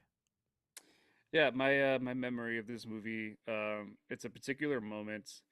It's when Buford T. Justice's car goes underneath that semi-truck, and then the entire top half just gets annihilated off of it. I have never seen a stunt like that before, and it was beautifully done. It looked very cool, very realistic, like the way it was shot and how the car like spins around and everything. Although I did, on the second watch, I did notice that the driver was definitely, oh, there we go, the blue. The driver was, you could tell it was a stuntman, because he had the plastic like safety goggles on. So they forgot to like cut it just like a second before it ended. But amazing stunt. Like it was really, really well executed, and it's like one of my favorite moments of this movie. Yeah. But Matt, did you have your hand up? Oh, I was just gonna say I've got a quote from that scene, and it's from Junior that just it made me laugh out loud. I just died. They go under the thing, it gets ripped off, and Junior just goes, "Daddy, the top came off." Oh shit! Like, it just those were the type of lines from Junior that killed me. It's like, thank you. Here's your size. No shit. Oh yeah. That's my top memory. Nice. I have two memories. So the first one is Fred the dog for sure. Oh, yeah. Such a good boy. The companion is just the best. So like when he's swimming in the river, it's the cutest little thing. Like he's on his own adventure. Like he's the best sidekick. Is it weird that him swimming stressed me out? Why? Because like they're on a time crunch and it's like he's got to chase this dog down. It's like, you're losing time, Fred. Come on, what are you doing, man? And There's always time for a dip. I thought So great. it'd be because he just ate. Oh no, I didn't think about. You're gonna get a cramp, Fred. No. You gotta wait 30 minutes. Oh man. No, it was one of those. It was the setup that made me feel like, oh, something bad's gonna happen to either like Fred's gonna cause him to be late, or the cops are gonna roll up and he's gonna have trouble. I had that. I did get that feeling too. Like I was like, this is such a random scene. I was like, he's gonna run right into the cops or something. But nope, it's just the dog swimming. Just an adorable dog swimming. I mean, it is just the comedy of the dog is taking up precious time. Mhm. Like that's the joke. I Because love they should be on the road, but the dog is making a mess. I love it so much. Yeah, it's great. It's a great scene. It's actually funnier because of the way that the edit is done. Because if you truly break it down, what you see is he just had his grub, and all of a sudden he goes. He's trying to a snowman is trying to pick up Fred so he can get him back in the truck. And what you see is him take off, and then Snowman takes off after him. Then I think it cuts to I'm pretty sure it cuts to Bandit and Frog at like there's a scene in between, and then it cuts back, and after you've seen that he's ran away, the next scene we get is they are full on in the lake. And you're like, well, that chase really escalated. It's like a chase within the chase. It's such a random really scene. comical editing, honestly. It's just like they're on the highway, and you're thinking he's just gonna be like, oh, 10-yard run, and then we'll get the dog. And then all of a sudden you're like, where the hell did this lake come from, and why are you swimming in it? I love it so much. Yeah, bravo to the editors on that one. So yeah, he's definitely one of my memories. But then another one, it was a scene where it's like the ultimate like trick, like hide and seek, they call it. Oh yeah, It's so clever and so cool. Like I loved it. Like he used the line of trucks to be the blind spot, goes in between, and then another truck just like covers him. Like so good. So good.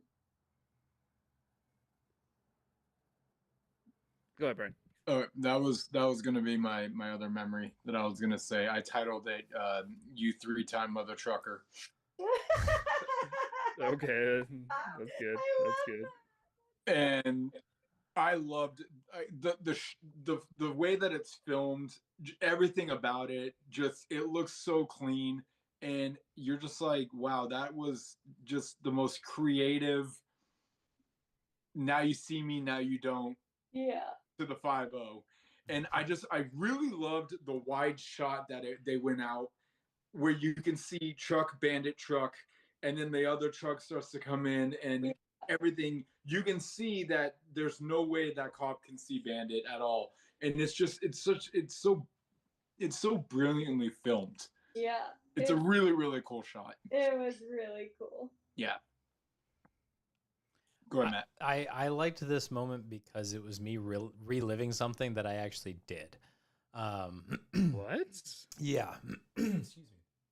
So it wasn't on Spill the D. You're a trucker. it wasn't a 2-lane highway. I think it was probably still in high school.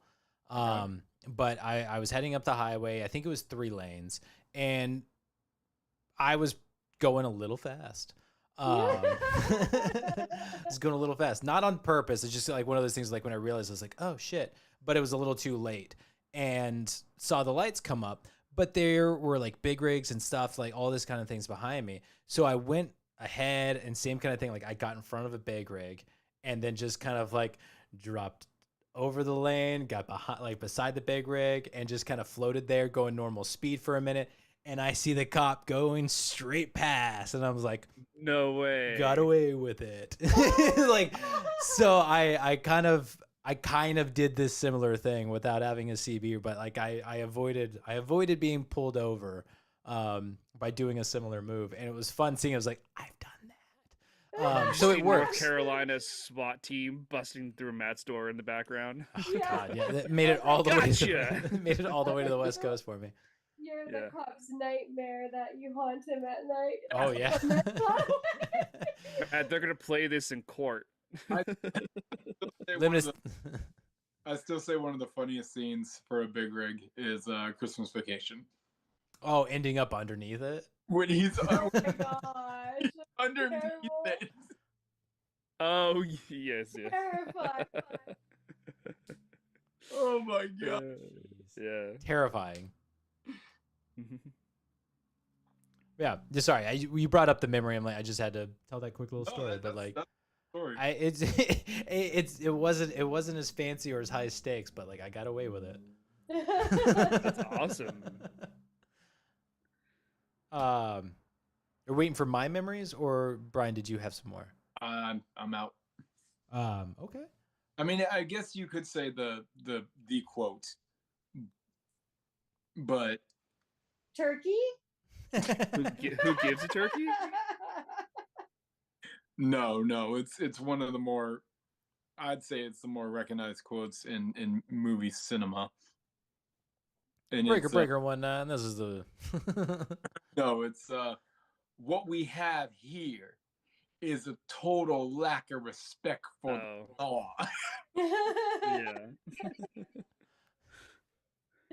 I can't tell you how many times that I've seen that been referenced or quoted in life and all that. So Yeah. He had. You mentioned it, like most of Justice's lines being improvised. Like he came up with some great things. All like it's just so good. Mm-hmm. Okay. Matt's memes. Weirdly enough, it's the Bandit's outfit that like has always stood out to me. The red shirt, the red shirt and the cowboy hat. I mean, like it's so iconic that like if I saw that combination, it could be a Halloween costume. For sure. Yeah. For sure. Like so recognizable. Yes. Like 70s cowboy. It's like the big ink the 70s pants with like the what's bell bottoms. Yeah. Like the cowboy bell bottom style. I mean his boot cut it's jeans? Huh? His boot cut jeans? Yeah, but it's in the style of like bell bottoms, back then. Were they really bell bottomed? I don't remember that much. Also, while we're on the topic of Burt Reynolds' wardrobe, whatnot, I just want to give him a shout out for pulling off the facial hair that he pulled off and not making it look porn starry. You're aware Burt Reynolds is known for his mustache, right? Yes, 100%. Okay, cool. 100%. But you look at that and you're instantly gonna think 70s porn, like it's just what people went for, but it didn't look porn star at all. I mean, it's Burt Reynolds. I know he's a very attractive man, but even with that wardrobe, nothing made it look like it was about to be a 70s porn. And I just, it's not easy because Jason Sudeikis has tried that mustache, and I'm like, oh, dude, no. It totally works for Ted Lasso. It totally works for Ted Lasso. It depends on the character, I guess. Sure. Isn't that mustache? It's called the chevron.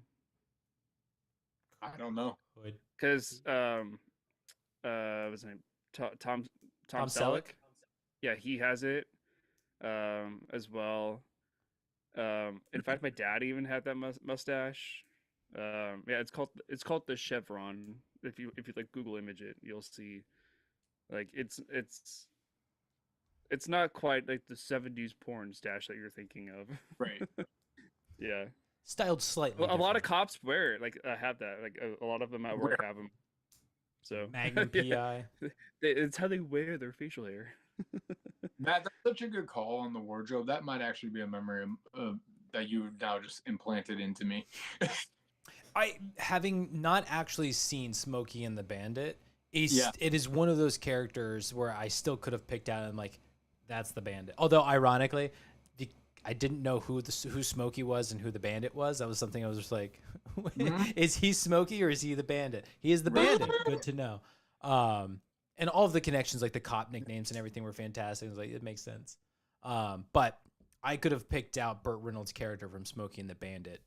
If you'd shown me that costume, I'm like, that's Burt Reynolds. Yeah. So Same. So probably that's probably my biggest memory from it. but as far as like scenes go, the one that I there's a bunch of scenes that I could say, but the one that I really enjoyed watching was when Frog is driving the Trans Am right after hauling ass away from Buford T. Justice, and they're trying to switch seats. And they're like doing the whole like go over me, go over, oh my legs, hold it. It's just like as they're driving this car at like, let's just call it 70 plus. I'm sure it's faster, but they're hauling ass down the road in this car. They're trying to switch seats, and the Bandit says the line of like, I seen it done in the movies. It's like I love I love an opportunity, especially in comedies, when an actor references seeing it in the movies. Right. And it's probably something Burt Reynolds has done in one of those movies, but to kind of keep with the reality of like, no, we can't switch seats in this car. It's not easy. Like I like that joke, and I thought it was really funny. And it was great to see play out. He also breaks the fourth wall. Yes, he does. Which is like, you want to talk about keeping like a reality check on the real world. Yeah. That was one of my favorite moments in this movie, was the fourth wall break. Yeah. Him just looking at the camera, smirking, and it's like smirking, yeah. Yeah. Driving off. Yep, you got away with it, man. Like I don't think that was scripted either. I think just because like the camera was right there, it was like a perfect opportunity of like, I just got those guys I just got rid of those guys. Like, what do you think of me now? And that's such a complete gifable moment of the movie. Oh, for sure. Yeah. God, if that's not a meme. Right. By the way, I gotta go 10-100, so I'll be right back. Nice. It's better than a 10-200. Nice. So actually with that in mind, Brian, I'm totally calling number, like, that is the coolest way to say pee or poo. I've never heard anyone say, like, I haven't heard that reference before, ever. I've never heard a 10-100 or a 10-200. I love it. Especially me being an EMS and you know, I'm around cops and firefighters all the time, and you have got to start prying for like codes. Yeah. They'll give it to you. Hell, Nick works with the cops too. Like, just ask for some fun codes that you guys can use, and I think it'd be fantastic. 10-100, 10-200. That is the greatest. That is some awesome bathroom codes. Yeah, I don't think I have any fun ones for like going to the bathroom. I mean, there's like classic ones. What do you got? Well, you got to take a leak. Oh, we're gonna go that route. Okay. You gotta go number one. For men, we gotta drain the lizard. I've always hated that one. God. My dad had some fun ones for number two. Hit the John. That's like a very. I'm gonna list off the ones that I had growing up, and they're all number two. Got to send some Browns to the Super Bowl. Jeez. Oh my God. That one got me. What is it? There's the classic, like I got to see a man about a horse. Mm-hmm. Pay the Piper. Okay. What was it? Got to send some divers to scuba school. I've heard I gotta go make some bears. Make some bears? Yeah. Jeez. What? Make some bears. You just gotta go make some bears. Interesting. Huh.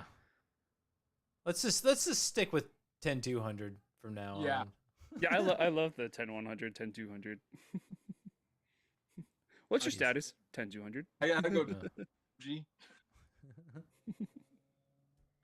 All right. Do you guys ready to hop around? Yeah. Hop around, hop around. I specifically said hop around and not jump. I know. That was the joke. Do you want my first note that I wrote down? Sure. It feels like a threat. Yeah, it does. Are you sure you want my first note that I wrote down? First note, great looking truck. Yes. Mm-hmm. I did like the paint job on the actual trailer of it all. The mural on that. I was like, why don't we have trucks like this? Because assholes keep tagging them. Yeah. It's also like the most least suspicious looking truck that you would pull over because it's like nice and scenic. It's like, oh, there's nothing bad going on the inside of that. Ironically, it does kind of have like a Budweiser advertisement vibe, even though they're it's no Budweiser vibe, but they're bootlegging Coors. You know what vibe I get from it is like a Crystal Milk Farms with like the pasture, like the green pasture and like the sky and everything. No, or like Foster Farms or I didn't get that vibe. Matt, do you know what I'm talking about? I think I do. I'm trying to remember. Or like any Clover? Is it company. Clover? Oh, the butter? Yeah. Butter and milk Clover. I think they do. Dairy? Yeah, like any dairy farm kind of product. They always had the like pasture, like the hilly green, with the farm buildings and stuff. But it's more like it was horses and it was a stagecoach. It was exactly, and that's why I went where I was like, yeah, this is kind of Budweiser, but I can see it for Budweiser definitely. Yeah, I can too. But what I love is that it leans into his whole cowboy persona, right? Yeah, 100%. He's down in Georgia. I don't think you hear about too many cowboys in Georgia. I mean, like definitely you've got your southern folk, but I don't think cowboys when I think of Georgia. I don't either. Yeah, love the truck. It is one of those things though. It's like that's your signature. You're at like a rig weekend, right? Like the whole thing is like people are here with their trucks, and people know what your truck looks like. Yeah, you've made a name for yourself as the Bandit. Like, can they not just like? Are you just on the run for the rest of your life now because you committed these crimes and you're just waiting out the statute of limitations, or what? Like. Does he get hired for multiple jobs? Like this can't be his first rodeo. Well, he did talk about using the $80,000 to buy a new truck. Well, he's gonna have to now. He doesn't have access to his original truck. Although I don't know, it's got all the beer in it. But I will to note, like in the end of this movie, he is on the run. Oh. Although I guess the only thing he really does have going for I have a head scratcher about the end if we're already doing the end. Well, we don't have to, but like I do have this thought. People know the Bandit. He does appearances, they'll take pictures with him, like he doesn't hide. Well, in reference to the police that have been chasing him, they apparently don't know what he looks like. Especially until he reveals himself to Buford at the end, doesn't know what he looks like, and that's kind of the point. He is very anonymous and can hide within the crowd. He's ruined that for himself. He bought him a burger. Yeah. Like hidden in plain sight. Yeah. So there's that part of it. It's like he is his identity is somewhat hidden, but he's not hidden. People know what he looks like. Correct. And he clearly gets around. Yeah. Mhm. So I don't know. I worry how he stays out of jail. Just always on the run. Was he just constantly moving from state to state? Yeah, he's So just it's like, constantly moving. Yeah, he never stays in one spot. as long as they can't get him back into a state he got caught committing a crime in. Which, by the way, if you guys are not familiar, the whole bootlegging thing within this movie, that is real. So what? The bootlegging thing, the whole traveling with cores across whatever state, like that was a real thing. Yeah, I do that. It's not anymore though, right? No. Yeah. It had, I think what I was reading was it had something to do with how like Coors does not have something about pasteurization or something. It needed to be refrigerated. For whatever reasons, the way that the beer was made, certain states made it illegal to bring into their state because it didn't meet certain requirements for preserving, I guess. So that's what made it illegal. So it's why you see people are drinking beer. It's not that beer is illegal. We're past prohibition. But that particular beer was not allowed in certain states just because of how it was made. Well, unless if you go a lot farther back in time with moonshine, like that was bootlegged around a lot too. Still is. Is it? There's a whole like show about moonshiners. There is a legal way to make moonshine and sell moonshine and everything now, but like it's still a Is business. it still relevant? Hell yeah. Wow. I mean, I don't think it's as big of a deal. Like Yeah. you realize you could make moonshine, right? Well, Right, yeah, right where you're anybody at, can where make you it live, in their where you live. bathtub. Yeah, you can do that. That's a different thing, but yeah. Yeah. How do you make it? It's a long. Yeah, tell us, Matt. It's a long process. You have to make a mash. I believe you use corn is a good one. And basically it's a because this is where I get lost of because you need running water. So it's like it's a process of heating steam. Like you're cooking the mash to a point, but you need running water to do so. And then No, that's math. that's different thing. different thing. But I want to We say have to cook. Well, I want to say like most times, like when you find like a still out in the middle of nowhere, it's typically by some form of stream or running water. But yeah, you can. No, that's meth. I don't know how to make meth. Doesn't that involve like cough syrup or something? I don't know. I never watched Breaking Bad. I don't know what the Talk to formula is. Walter, man. Yeah. It's mathematics. Yeah,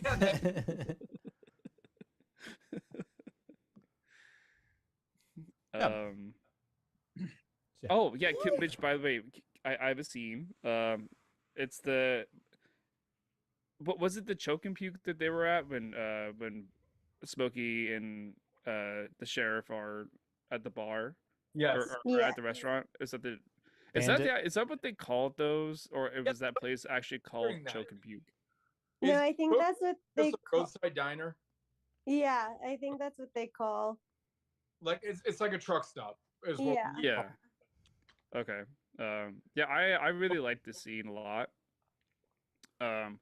Because you have sheriff coming in, you know, announcing to the entire room that he's in a hurry, and that the waitress has to make it fast for his order and everything, and it just has absolutely no idea that the guy that he's been chasing this entire time is sitting right next to him, just having a casual conversation, and then the cherry on top of it all is obviously.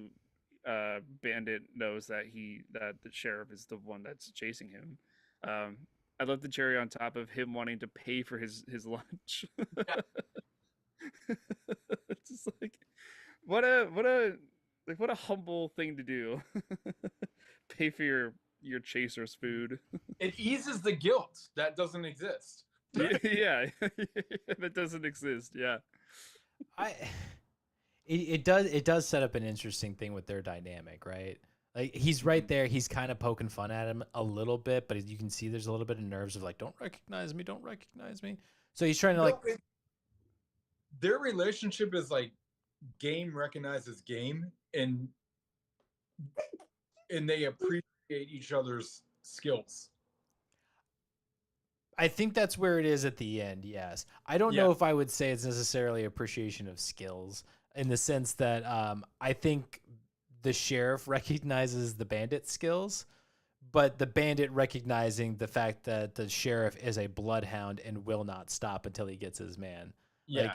Like he's like you just a dedicated hunter, if you will, right? Like he is not giving up the fight, and that's respect. I mean, the whole point of the band is like, yeah, these cops give up. I get to a certain point, I either get them to crash and they're left in my dust, or they give up. So, yeah. It's. And then, go ahead, Nick. I'm sorry, go ahead. Nope. Okay. And then as they leave, I don't know if it's just me, but the whole like toilet paper stuck on you on your body as you're walking out, I'm like, come on, but. It was on his cheek. It was on it. Was it his cheek? He was using the toilet paper to clean his glasses, and it got stuck on his glasses. But like, why didn't he rip it off as he was, going to clean the glasses? He Who's probably a sheriff on he a probably mission. thought he did, but it's actually one of those visual gags that I really love, because the setup is the sheriff goes to the bathroom. And we see him walk out, and he's trailing toilet paper behind him. Like, that's normally an embarrassing thing for any of us. I don't know about you guys, but I panic about it every time I leave a public bathroom. Like, shit, do I have toilet paper stuck on me somewhere? But he's tracking it through the entire restaurant. And the gag being at the end that, one, it's not actually, like, stuck in his pants or on his shoe or anything. He's been carrying it around and just dragging the thing. And he plays it off like, like, trying to be all cool about it. But the waitress I love runs out there after him and is like, sir. Like, she's trying so hard to like ease the embarrassment. But it's I thought it was really funny to watch. And I want to say this whole scene, or particularly the one where the sheriff and the bandit meet inside the restaurant, was another one of Jackie Gleason's ideas. It was not originally in the script. So something that he's come up with.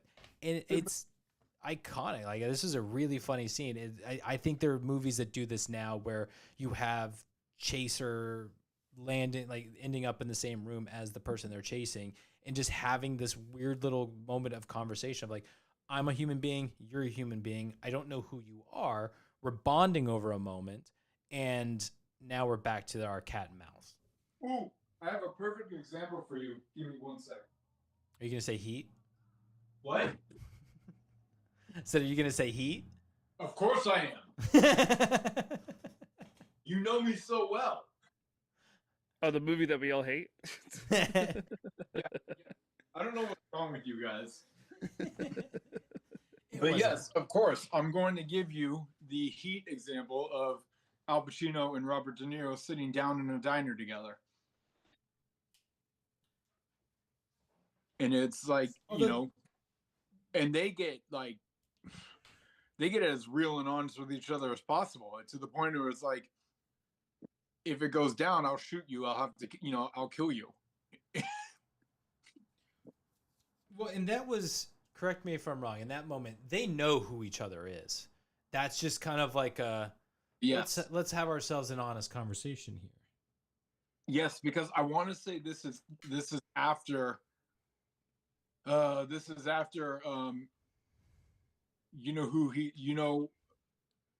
it, like, who they're looking at? They're looking at us, the LAPD. And it's when they basically get, they get conned into being in that area. So I'm pretty sure that's after that, which tells me, if it is, then each of them know who each other is. Yes, I think that scene is one of those now kind of tropes within movies of having the people have a conversation, whether they know who they are or not, but putting the people in the room together in a moment where they can't necessarily do what they're doing. And it's freaking hilarious. And to finish, Sheriff Buford T. Justice is a disgusting man, in more than one way. But he is a disgusting man. And when he walks into this restaurant, he orders this sloppy Joe like diner food and just shovels it into his face. Oh my God! The way he was taking down that burger, he was chomping, and then for him to shovel that thing into his face and immediately follow it up with, "I've got to go take a shit." I can't remember how he actually says it. He uses one of the fun little euphemisms or whatever we've got, and so I think he says "hit the head," or is that? Which I've never understood that one. I have to look it up, but he says something along those lines. It's like, "Wow, dude, you just shovel that in your face. You look disgusting. You're sweaty and gross, and now you're telling me you got to go to the bathroom." Like, ew, just ew. And the cherry on top of that being that he walks out of the bathroom and he's trailing toilet paper. It's like, yeah, you're a freaking joke, man.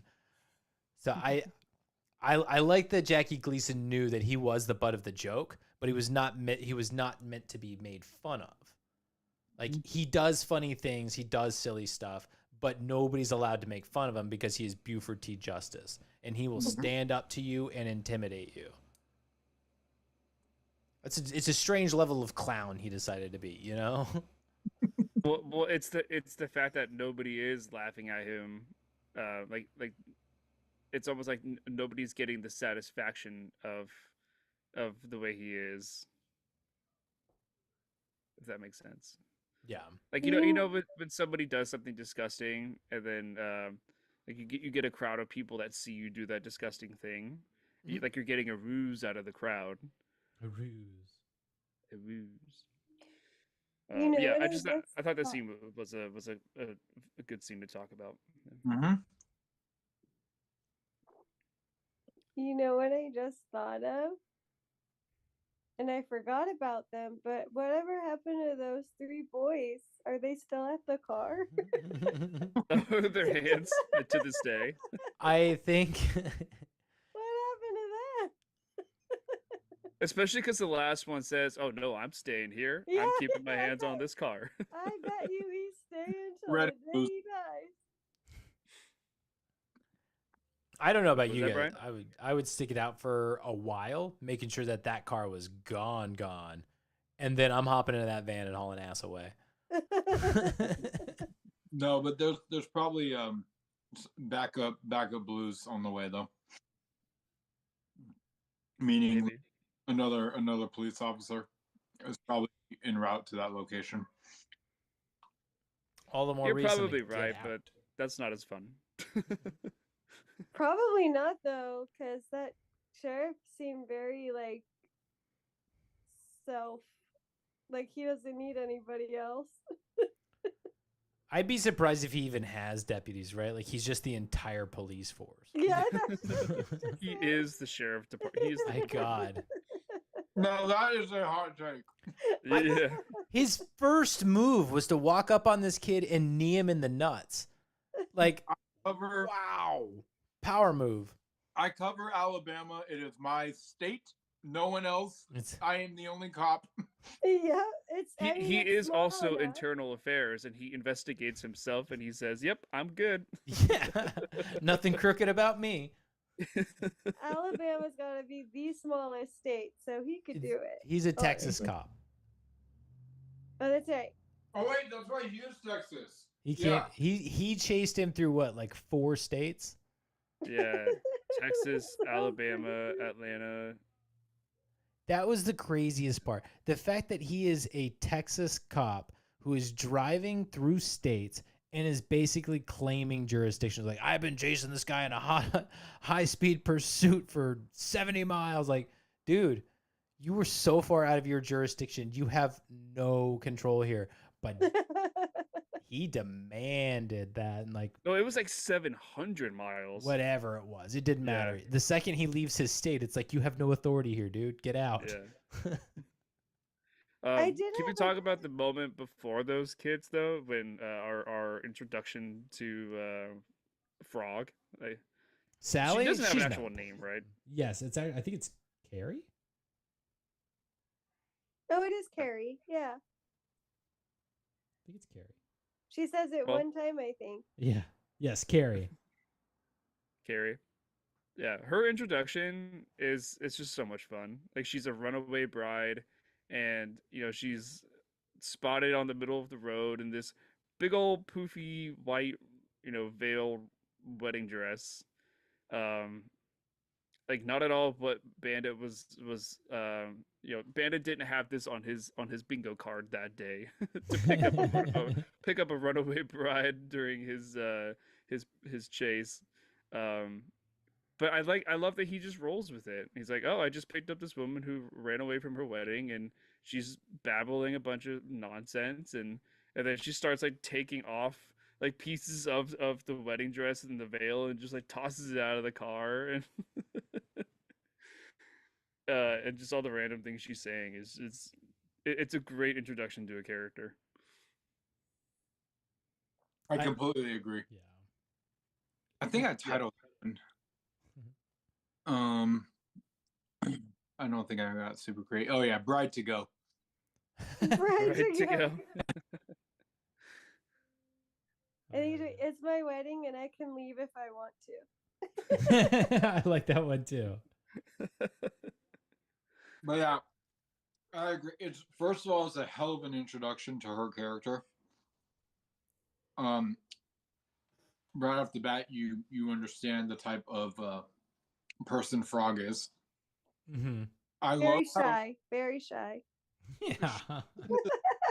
He gets into Bandit's car, and she acts as if they've known each other for years. Yeah. Like a long lost friend after 10 years or something. Yeah. She's like, man, you'll never believe the day I've had. Like, and she's like, while she's doing it, she's literally stripping and like taking off her wedding dress and trying to get into normal clothes. And you obviously see the banter and the connection between the two. And Bandit's just like, no, this is fine. I'm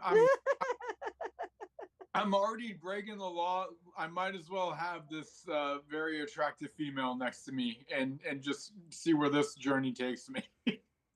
I do love that about Bandit, is that he's just very go with the flow kind of vibes. Yes. I mean, like he only stops because I think she's like in the middle of the road. Mm-hmm. And he's like, oh, okay, don't hit the lady. And then she just hops in. Yep. And he's like, okay, this is happening. Sorry, check it out. We're good. Well, and he doesn't bother to change anything that he's doing. He's like, yeah, go ahead, change. It's just like, I'm just going to ride this, but I'm still driving 90 miles per hour. Like, I still got a job to do. 110. 110. Right? Oh, my God. Yeah. It kills me. And then, like, just Bandit's vibe in general is very, it's almost attractive in this movie, where even like the smaller moments when they were talking about Snowman's genius idea. If I go to channel 21, we go to 6. Yeah. And then Bandit's like, I mean, why wouldn't we? Like, of course we would. And then if I say channel 1, we go to 2. And he's like, I go to 2. Like, I just love the vibe of Bandit is it's strong. He seems like an amazing hang. Yes. You bring up that scene where it's like this is our code for how we do the thing, and he's all for it. He's like, I'm working on it, but I don't have it quite figured out yet. It's like, oh well, how about we do this? He's like, yeah, we could do that. Yeah, that's good. But I was thinking this. He's like, yeah, that works too. That works too. Yeah, that works too.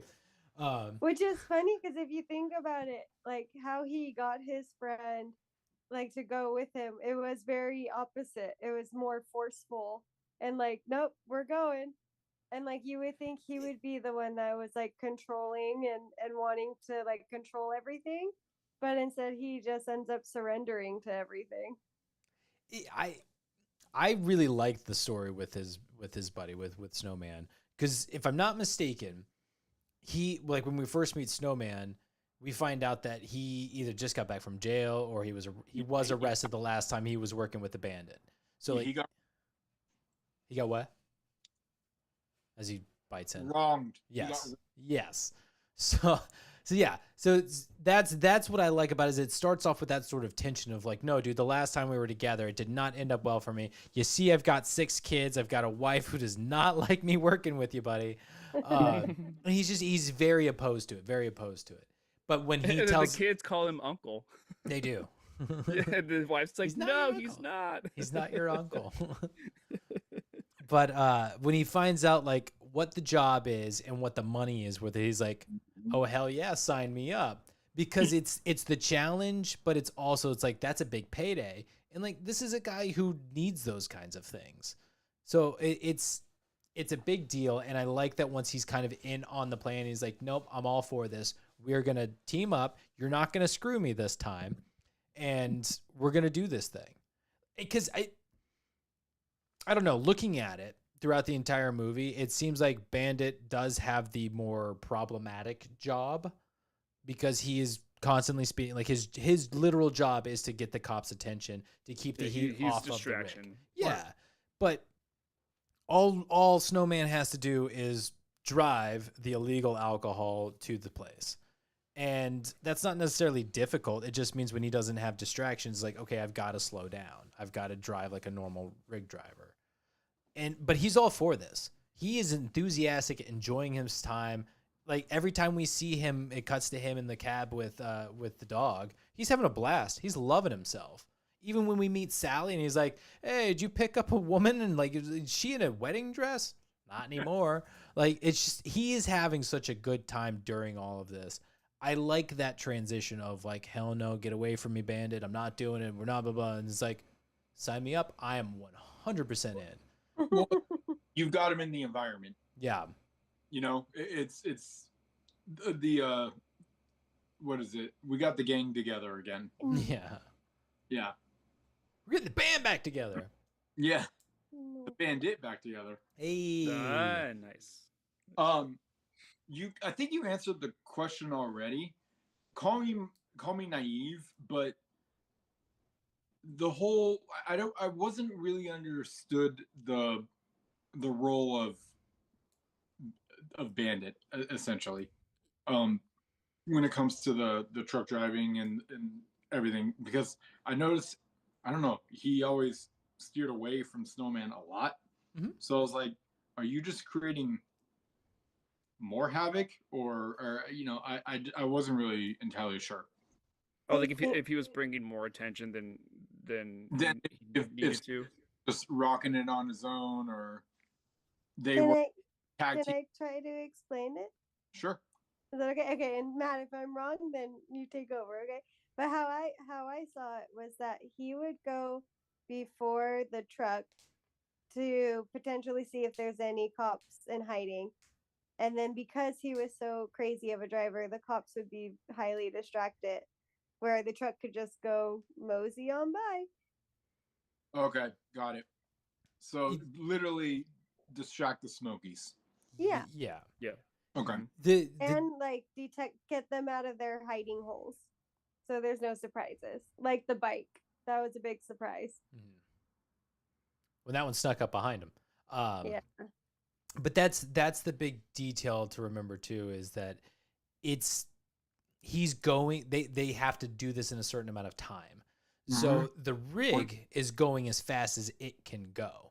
Right. And the point of having Bandit ahead is to get the attention of the cops, so that if they're going to chase anybody, it's going to be him. And that opens the way for the rig to just haul ass the whole way. Yep. So he's kind of the pace car. Which is why when Bandit has to go on a chase, he knows about this. He goes as far as he can, as fast as he can, but then he has to slow down to regular pace so that he's just a normal guy, because he doesn't want to draw any attention to him. So the big point of having Bandit with Snowman is so that they can drive fast. That totally makes sense. Okay. Well, because they describe Bandit's car as the blocker, which I didn't fully understand that term. I thought it was more of a like attention grabber of sorts. Of, hey, look at me over here! Look at me over here! Okay, follow me! Haha! And then that gives the truck to go as fast as it can, because the distraction is tailing on Bandit's ass. So, yep. I think blocker is a good name for it. I don't know if you have like a better one for Yeah, distraction car. yeah.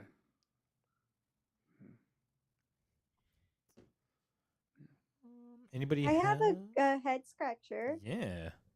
that I may have missed it, but does Carrie ever admit to Bandit why the sheriff's chasing them to begin with? She does later. Okay, so I missed it then. It's brief. I think it's after the diner scene when she takes the car. Because she's driving away and he's like, "Why do you have my car?" And she's like, "Buford's in there," and he's like, "I know." So he makes the connection. I think it's after that when they're driving, possibly while she's still driving. She kind of brings it up, but I don't think it's like a big thing. It's probably really easy to miss in dialogue. Interesting. Yeah, their relationship's not gonna last. Well, because I think I'm trying to remember, but I think she kind of owns up to it, and when she does, because she owns up to it after the choke and puke, because that's where he was supposed to drop her off, and then when they meet with Snowman, and he's like, "I thought you were dropping her off," and he's like, "Change of plans." He doesn't tell the full truth to Snowman. So like he's kind of keeping her cover, but also kind of explaining, like, yeah, she had to come with me. Yeah. So she does admit, but not a big deal. I do like at the end though when they're driving away and she's like, "I'm sorry, Junior, no hard feelings." And I'm sure Junior's like, "It's okay." Yeah. He's probably like, "What? What's going on?" That's my fiance. Hi. Hi. Why is she driving off with that man in the red shirt? What's going on? Where are they going, Daddy? Am I gonna be his best man? I got a quick scene.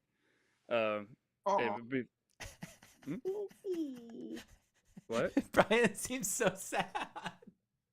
Oh well, my hand was up first. Oh, was it? Yeah. I thought I didn't know if anyone had hands up. Oh.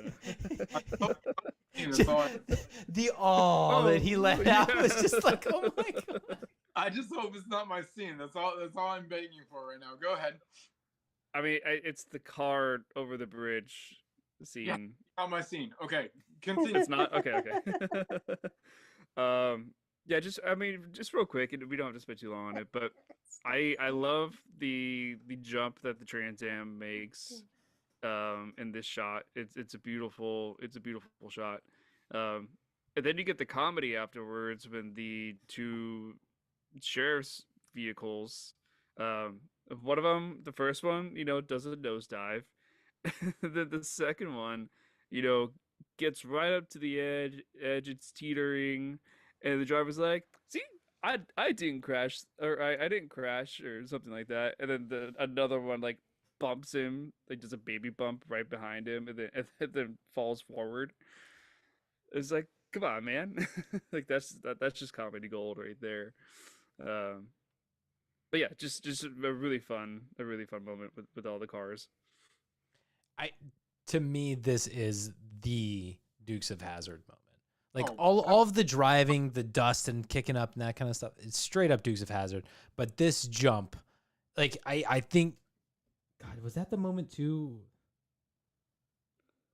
I think somebody says "holy shit" with the jump. I don't know. It's just like straight up Dukes of Hazzard. But like that moment is Dukes of Hazzard. Mm-hmm. The only thing it was missing was like the midair freeze frame and like looks like those Duke boys are at it again.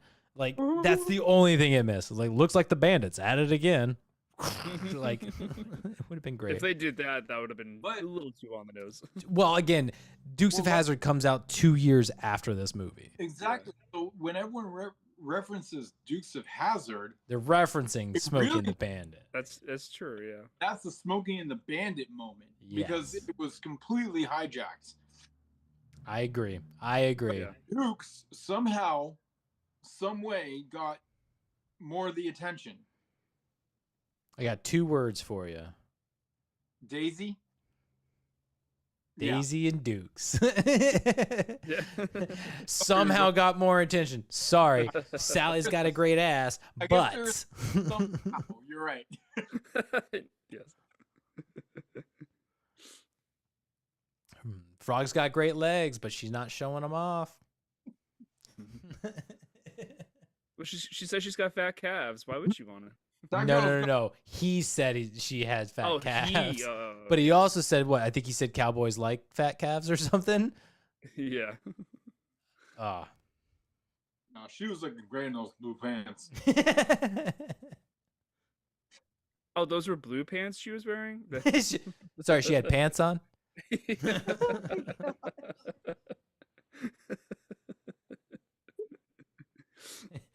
I wasn't even looking at the pants.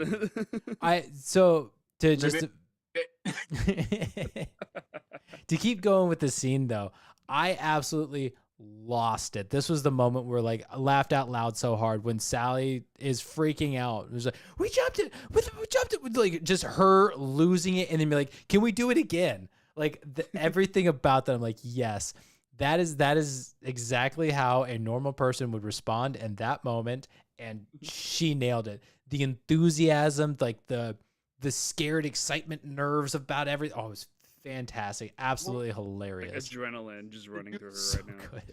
Yeah. Did you catch it where she says, I want to jump something else. I want to jump Yeah. Yeah. I want to jump this, and then Bandit's like, jump me. Yeah. Yeah, that was great. Like, nice, Bandit. Way to take advantage of it, buddy. Well, I love it because she's freaking out and so excited. But look at Bandit's face. It is like, holy shit, we did that. We made it through. It's like, so he's like trying to keep cool. And she's just like, let's jump this, let's jump that. And he's like, jump me. Like he's trying to be his cool guy, but at the same time, Yeah. he's like, I'm shitting bricks inside. Yep. I can't believe we did that. All right, Brian. Now you can do your sound. This is Matt just shared a moment that made him laugh out loud. This is a moment that had me laughing so hard. And I give so much credit to the editors because it's the editing that made this joke happen. Buford just got his car door derailed off. Oh, I know what you're gonna say. And he goes and yells at Junior Justice to put the evidence in the car. Mm-hmm. That it. Cutscene. Junior Justice. But you don't see him. You see this bangled up door. Like hard cut. And then Buford's like, put the evidence in the back. The cutscene of a door just right there with Junior not showing it is. That's The what driver's That's what made the joke right there. the driver's door and the passenger seat. The fact that he's so strict on just like, no, it's not a door, this is the evidence. The whole car is Like, 'cause evidence. that Asian guy that was driving the truck, he seemed really happy that he hit that car door. Oh my god, that scene just that really got my funny bone, hands down. Go ahead, Matt. I saw your hand. You see the cat tail. She's a little mad at me for fair reasons, but she was licking my dinner plate, and that's not okay. I think this is the same scene where at the end when he moves the evidence to the back seat, he has the whole line, and I don't agree with anything that he says on this one, but it's like when he is saying, "There is no way you come from my loins. When we get back home, I'm gonna hit your mama square in the jaw." Like, again, nothing funny about that in the sense of what he's talking about doing, but absolutely hilarious that he's making this connection of like, there's no way you're my son. I cannot believe how stupid you are. You do not come from me. Like, it's just the insults to Junior. I mean, that is the freaking peak right there. He is so mean, and it's just really funny. But well, and then the fact that his name is Junior, yeah. he is a direct descendant of him. Like, you can't be any more clear. It's Buford T. Justice Jr. Did not come from my loins. Yeah, God, I just, and again, I think it's the way that Gleason like delivers it all, just the deadpan of like, boy, like he's just so fed up and boiling. Like, I love the way he says certain words. Like we say the word authority. He says my authority. Yeah. My authority. It gave me Major Pain vibes. Am I gonna He have says to? something else like that too. I can't remember though. Am I gonna have to pick Major Pain now? I mean, honestly, there's a lot of Major Pain vibes because I already said the quote about what we have is a complete disrespect to the law. Yeah. Mhm. What we have is a failure to communicate. Yeah, no, there's Major Pain vibes for sure. Major pain. Does that joke work there? Slippery, he says. Oh, I love that movie. That movie is It's so good. It's so good. I love like the kid and the gun. You want me to show you a little trick to take your mind off that pain? And then it's like, if you're having a bad dream. Oh my God. It's so like, good. He's dead now.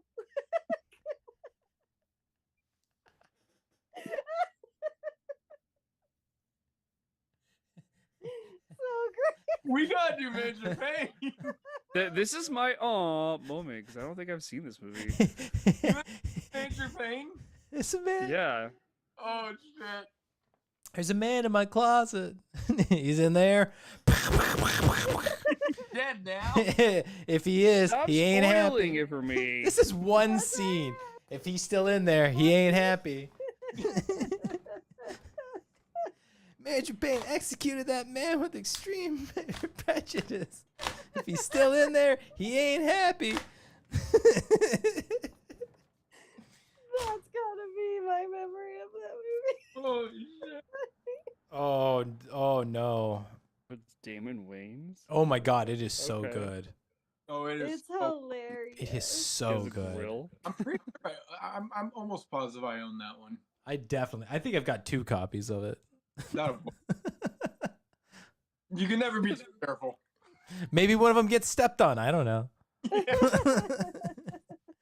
And I'll be damned if I pay another $2 for a Major Payne DVD. Also, Roger Ebert reviewed the movie, but not this one. But not this one. Wow. He grew to like the comedies later in life. Just like he learned to love kids' movies. Yeah. I Ooh. have a nitpick. Okay. Drop it. No way in Earth is that car towed out of the river that quickly. Okay. okay. You just can't let a movie be a movie, can you? No. Are we You guys know what I'm talking about, right? are we referring Yeah. to the sheriffs? It's I know there's so actually I just realized there's so many freaking cop cars. It's the one from the side of the cliff, right? There's like 3 cop cars that end up But in there's water. there's only one tow truck, and it's That's the one where Buford rolls up. it's And yeah, gets- it's towards the end. Yes, it's when it's basically right before his door gets. Yes. Yeah. Yes, that one. Yeah, Yeah. it's that one. They had gone into the river, and then they're obviously in pursuit of Bandit. And you're telling me that by the time Buford is showing up, a tow truck has already clipped it to the car and is pulling it out of the river. I'm like, come on, guys, that's it's just a little far fetched. Everyone's on a bet. They just don't know it yet. Correct me if I'm wrong. I want to say that this is after the moment where Bandit tricks him into trying to pursue them out of the gas station or whatever, where the car is up on like a jack. Yeah. And so basically Buford tries to drive, but he ends up crashing the car into Right. another car, and And Junior Justice is on the he's thrown out because they don't have any sort of he's anything on the to hood of the car. Junior, get back in the car. Yeah. So that's What the happened, Daddy? fucking idiot. So yes.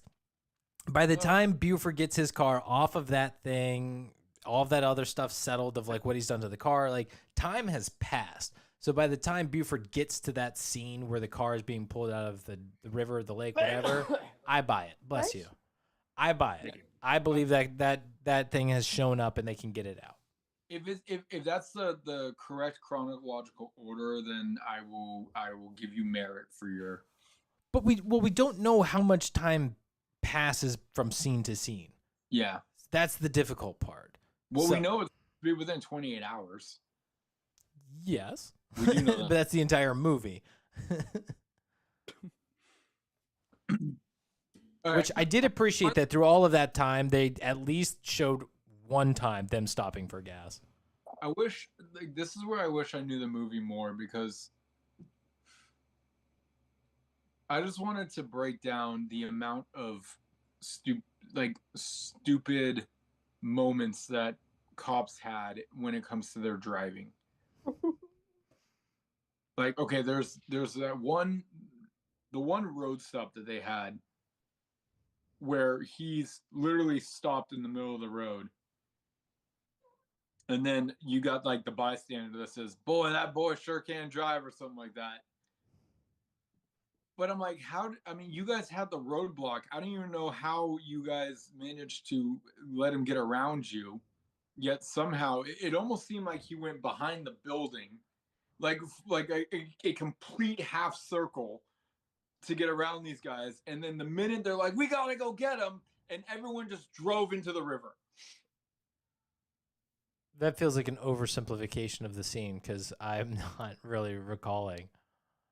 That's pretty Is much. it the one where the guy is standing in the water like fishing, and then you see the cop car just fly into the lake? No. This is when they. I do remember the block because you've got the two cars are like facing each other that are creating a roadblock, and Yes. Yeah. Bandit does like a hairpin turn, speeds off, and then those cars take off after him. You got Buford right there, and the one cop on the road says to sheriff, "Did you see that? He blew right past our blockade." And Buford says the line of like, "You couldn't close an umbrella," and then takes off. No, this is a different blockage. A different blockade. Okay. Talking about the blockage where you've got there's two cars that are angled. Oh, you know what? I remember how it ends. It's when at least two cars go into the river, and then one of the cops says, "Hey, are you all right?" And then the cop says, "You see me moving, don't you?" Oh yeah, it's when one of them backs into the other cop car, and then they both go into the river. Floors it into the river. Someone reverses it into the river. I'm like, what Yes. driving is And going then on? the shot is of the river with the two cars, and they're like kind of like heads Yeah. poking out the windows. Yeah, that No, one. no. That's the bridge one. If they're both looking out the windows, like the doors, that's the bridge where Buford has come up and literally purposely pushed one of the cars down into the bridge. Oh no, I know that. Yeah. Yeah. This Yeah. is another one where it's like you've got one car is in the river, and then the guy's like hanging out the driver door, and then there's another car in the backdrop. Yes. Yeah. Yeah. I know which one you're talking about now. Yeah. He's his captain or his sergeant or whatever, if he's okay. And then Yeah. says, "You see me moving, don't you?" And I'm just like, I don't understand how multiple just ended up in this river when he basically went around you guys. Like, it was inexplicable to me.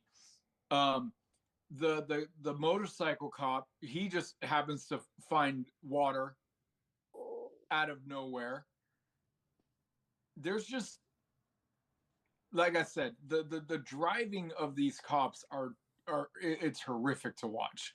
If you really break down each encounter with a Smokey, it's not good. It's not good.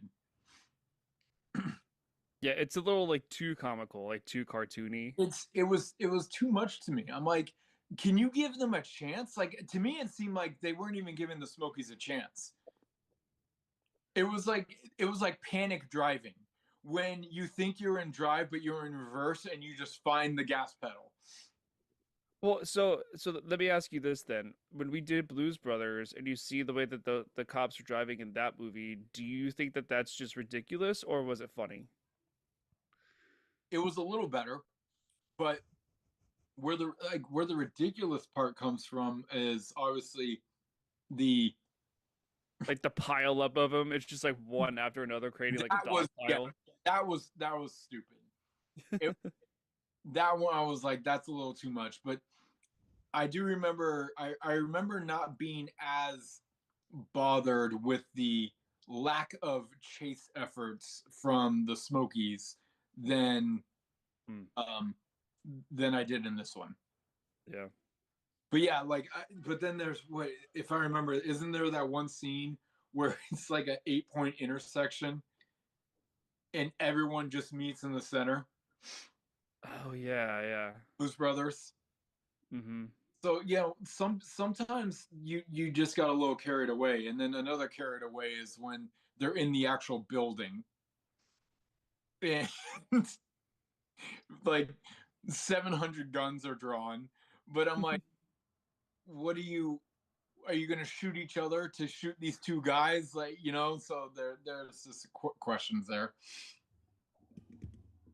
So I guess you're saying that in this movie you wanted the cops to be a little bit more realistic. It would have been nice to see some type of decent driving. Yeah. Mm-hmm. I mean, it seemed like at one, if there was a pursuit, I swear I probably counted down 5 seconds before some vehicle found water.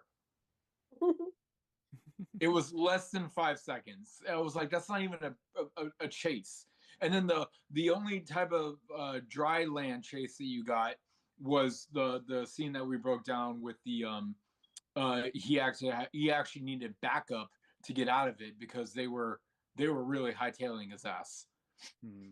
And that was when we did the truck maneuver. And then I would argue that a lot of the other Smokies were meant to be a little bit more on the dumb side. Oh, I would to make Sheriff Buford T. Justice to look better. And like he's the only one that's gonna win, right? Like none of these other, because if one of these other cops like does catch the bandit, well then it's like, okay, well that's not what the story is. The story is Buford T. Justice catching the bandit. Right. I mean that is a good point. And then like I also like start to question like what would Bandit do if he didn't have the Bandit of Brothers that he had too, where it was like, you know, I've got these truck drivers to help me out. I've got this this never-ending funeral service to help me out. I've got the, what do they call it, Smokey 22 to help me out. It's just like there was a lot of reliance on outside sources. If he had Smokies that didn't find themselves in a river or some type of water hazard. And I think this is like the big disconnect to me between what would have been a 3.5, what I rated a 3.5 to where you would have pushed me into a 4 or higher rated movie, is if we didn't have these type of this type of feedback that I'm providing right now. I mean, the whole Bandit having all of these connections is part of the reason why he's so cool. Like that he has this support from these, I guess, fans, if you want to call them fans of him, right? Like they are definitely the ones that are like helping him get through the mess. But like to us, it just shows us like, oh, like Bandit really is this cool guy. Like he has all these people that has his back, and like they're willing to do whatever, you know, at a instant notice to help him out. So like that part I totally like, and I think all of that would stay. But the reliance on the sheriff being the one to catch him is what it needs to be. So I'm perfectly okay with all of the other cops like not doing anything meaningful to catch him, because it's not their role, I guess, like to play. I guess maybe the only thing that I would change is maybe a little less like dumb comical and a little bit more realistic from the other cops, but they still fail in the end.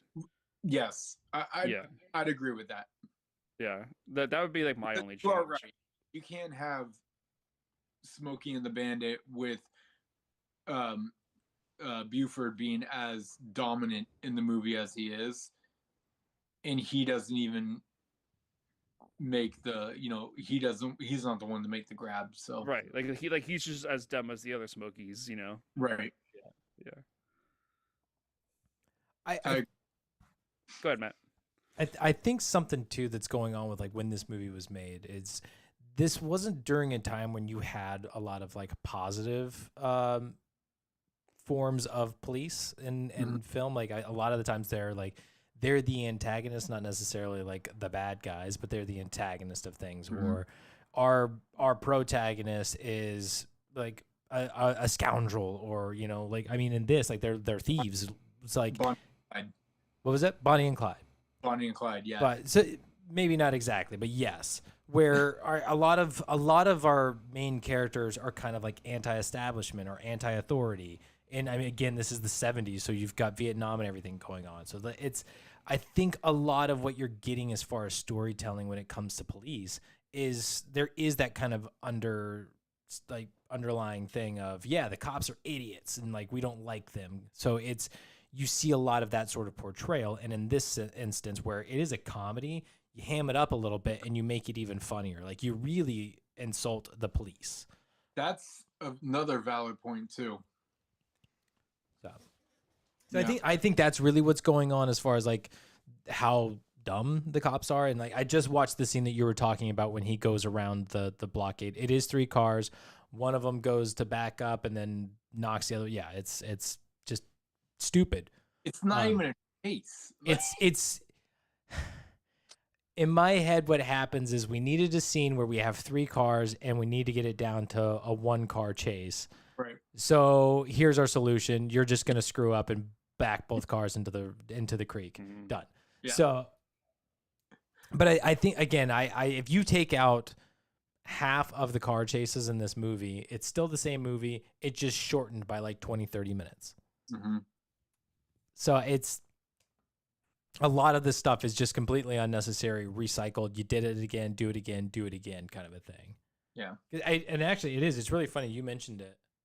But I think every chase ends with at least 1 car in water. Like, why? Yeah. But every chase somehow ends up with somebody in water. We can't flip a car, or we can't just have like a burnt up engine or something. Like, we've got to send them in water to prove that this chase is over. So I Yeah, a lot going on. And then with the name like Smokey and like none of the cars smoke up. the Smokey is in reference to their hats. Well, I know that, but I'm just like it could have been a little bit of like a double entendre kind of thing.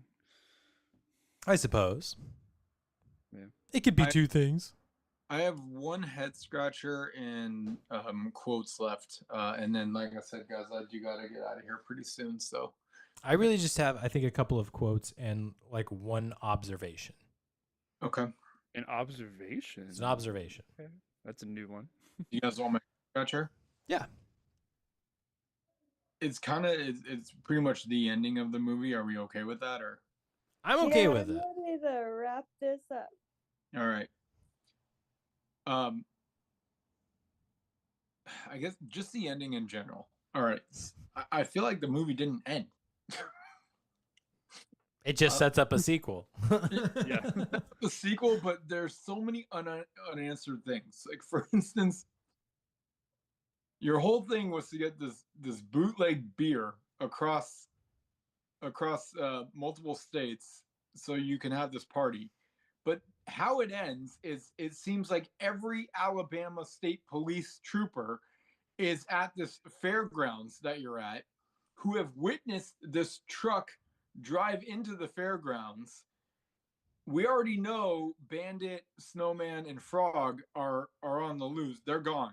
They've got a nice Chevrolet and new car, and they're at It's it. a Cadillac, right? Oh, I'm sorry. Was it Cadillac? I thought it was a Cadillac. Okay.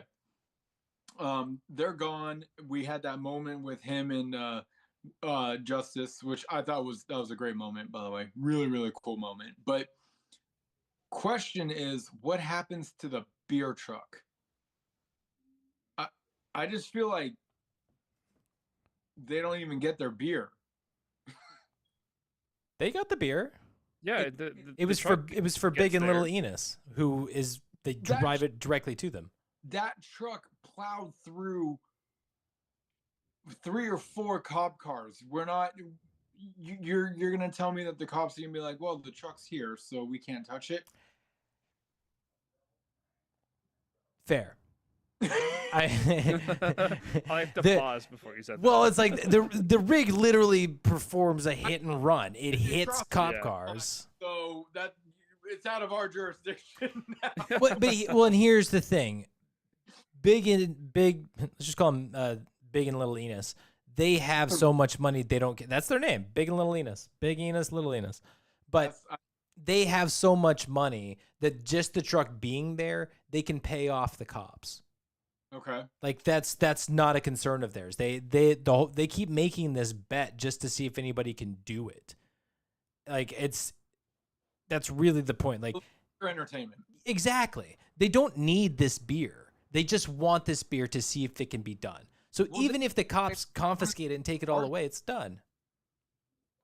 What was it, Brian? Didn't they say they wanted it for a party? Some type of celebration that they were doing? Yeah. Okay. I give you motivation. Why do we want 500 cases of beer that we can't have? Yeah. I really want to celebrate. Like, again, this is just, and I think Bandit even knows this. This is just rich man wanting to do rich man stuff. Got it. But that's the point. It's like, it's a bet. Like, he knows that it's about the game. Even to the Okay. point, like you talking about the ending, right? Like they bring up the whole double or nothing.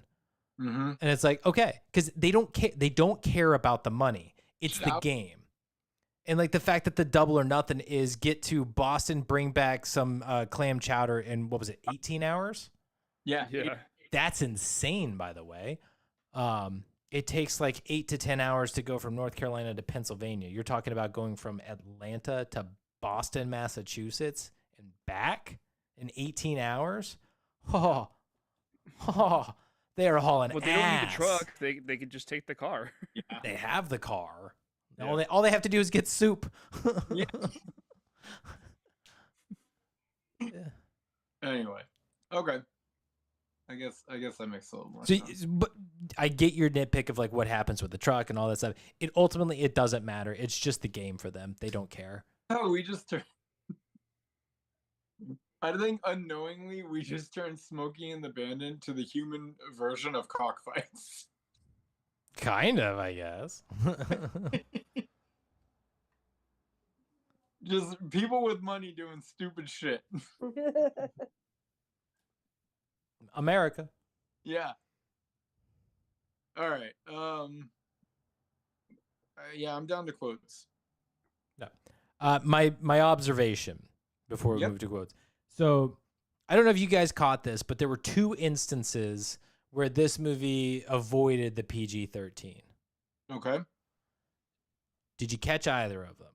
And do you know what I'm referencing? Wait, is the movie PG? This movie is rated PG.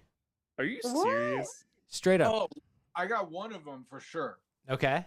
Don't they say the F word? No. No. There are 2 instances where they avoid it. One Oh, of I know one. what, Nick? I think Brian's got one. See if it's Oh. the same one as you, Nick. Brian, what's the instance that you remember? It's when he was Buford was lecturing not junior justice, young junior cop. Yes. Yes. Give a little piece of his mind as to think twice before you speak. Mm-hmm. And at the very end, after he apologized for cussing to him, he says, "Oh, I accept your apology," and then it's supposed to be, "Now go fuck off," but you hear the horn instead. Yeah.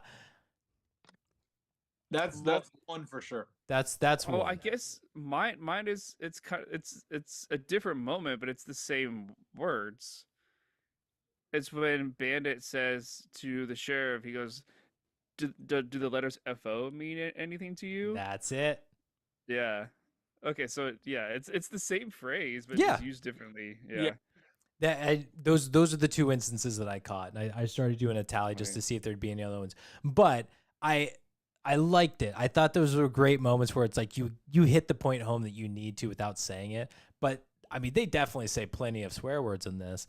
But that's the moment they didn't say the F word, and they avoided it twice while like acknowledging it. And I Also, they do switch out shit for a different word when they say "who gives a turkey." yes, and you still haven't told us what scene that is. So Okay, it's the scene when Bandit is going to get Snowman when he's in the house. yep, They're in the bedroom, I yep. gotta give him credit. He's still on it. and Bandit says, "Well, who gives a turkey?" You gotta watch the scene, Matt. You have the movie in front of you. I'll pull it back up. It's the scene you said where he meets. Yeah, when he's getting Snowman out of the bed, Okay. or like it's like right when he first gets there. Okay. Yeah, while Matt does that, that's Go into quotes. I've got a decent amount. How many? We have not said. We have not said. We have said. We have said. Okay, it looks like I have 4 quotes.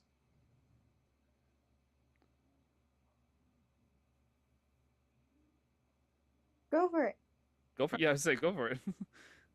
Am I doing all of them?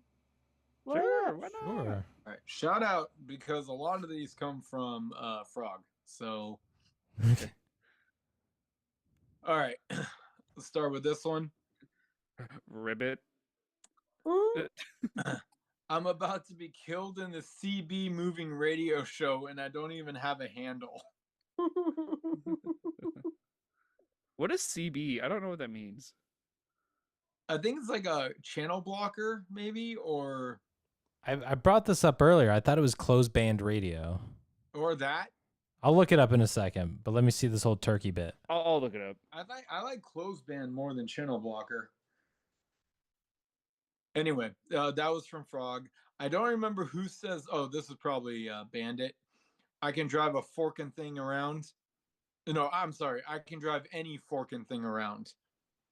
Another evading F-bomb. So make that 3. Citizens Band Radio. Oh, Citizens Band. Okay. Yeah. And this one, Nick, you already said the 10-100, 10-200 stuff. But this one is also from Frog. This freaking killed me. I got the metal to the pedal and the thing on to the floor. The metal to the pedal. It's so funny. No, the thing to the floor. That was essentially trying to say the same thing all around and just Yeah. fumbles it in every direction. All right, that was it. Those are my quotes. Gotcha. Nick, I've seen the Who Gives a Turkey. Okay. See, but I was right. He says it, but it's like just say it. Say it. It is Nick, it isn't. Nobody said that it didn't happen, but you made it seem like it was some big moment. Here's the context. No. You said that you guys never heard it in the movies, so therefore it never happened. I don't think any of us said that it never Nobody happened. said it Well, never you were happened. giving that vibe. I think you're taking a lot of offense to something, and I'm not taking a okay. lot of offense. I'm just mad. I think you guys need to didn't- calm down a little bit, Nick. Take a You deep need breath. to calm down. Take a deep breath. Nick, My favorite stop thing. being a lint When, like licker. angry people tell angry people to calm down. If I'm louder than you, it means I'm right. I'm not upset. You're upset. Nick, stop being a lint licker. Oh my god. Who are you calling a lint licker? You cootie queen. You cutie queen. God.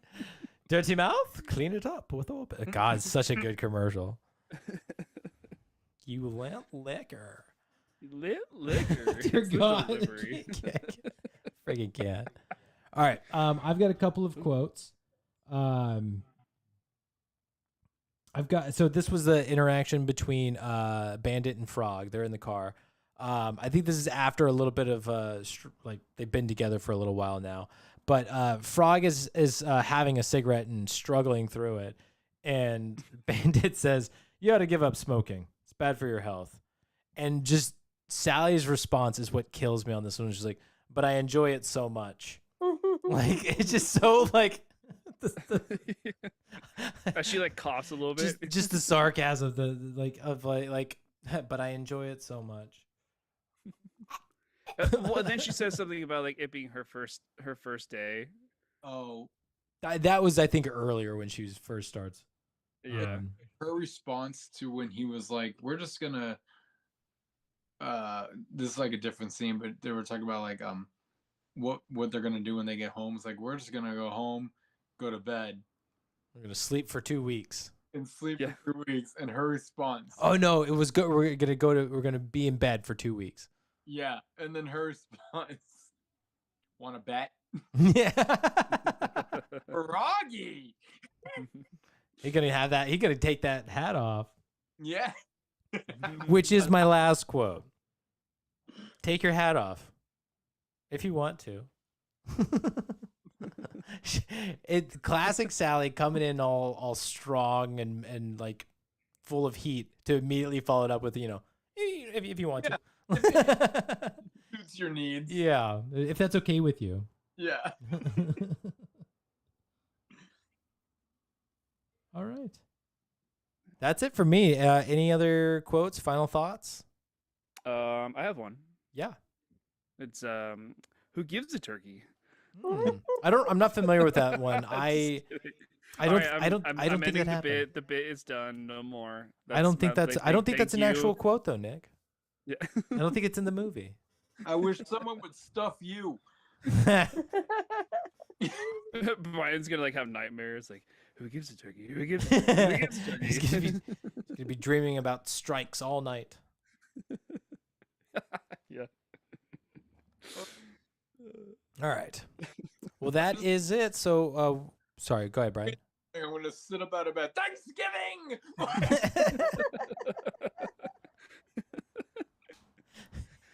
Who gives a turkey? The supermarket. I can only imagine what Casey's response would be to you waking up in the middle of the night shouting Thanksgiving.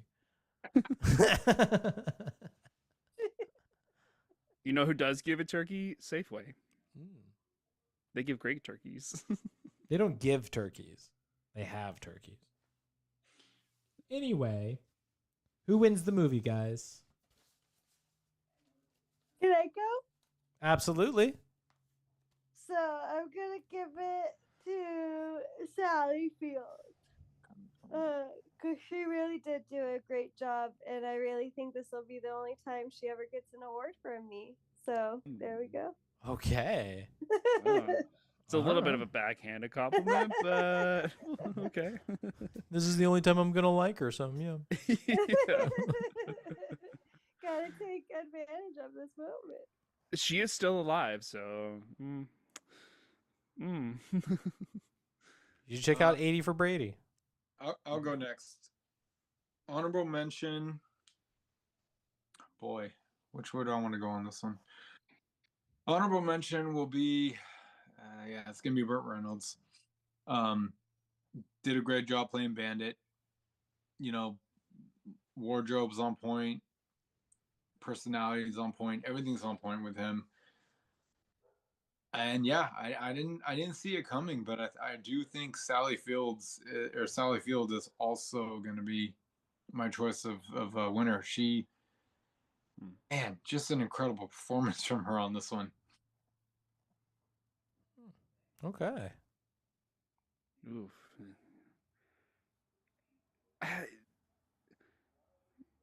You need a minute?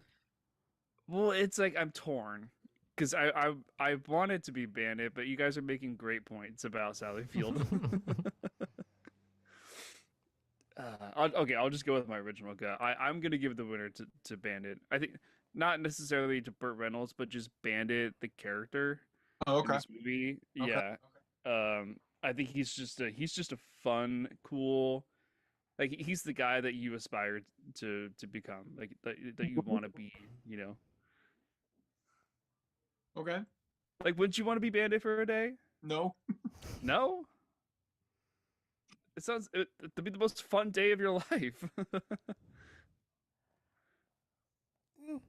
I don't know. He is an adrenaline junkie. Like, I mean, Yeah. he's not happy unless there are stakes. Yeah. I mean, that's true. Yeah. So like He that's lives for the chase. yeah, that is a stressful life.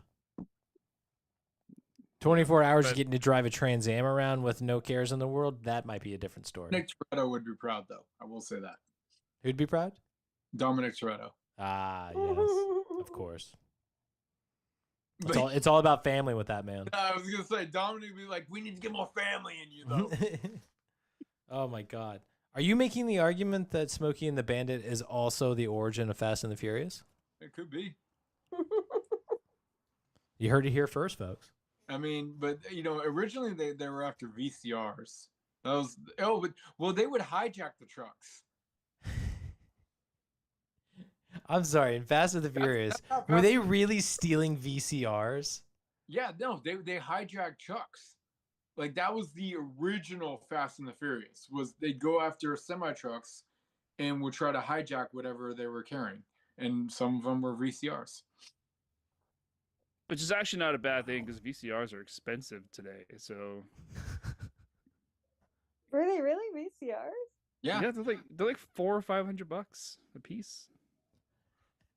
Well, now they are. if I remember, I'm pretty sure they were VCRs. It's been a while since I've seen. I don't think they were, bro. No, a VCR seems really tame. Check it out. ChatGPT me. What the fuck just happened? I think you glitched. What year did the first Fast movie come out? 97, apparently. Yeah. I think it was what, like 2002? Oh, they were into DVD players at that point. Early 2000s. Oh, Jesus.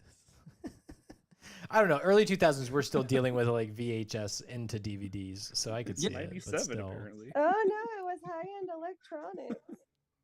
What in the world? That's so stupid. It's all right. They were doing the same thing in Ninja Turtles in 91, so it's Yeah. all good.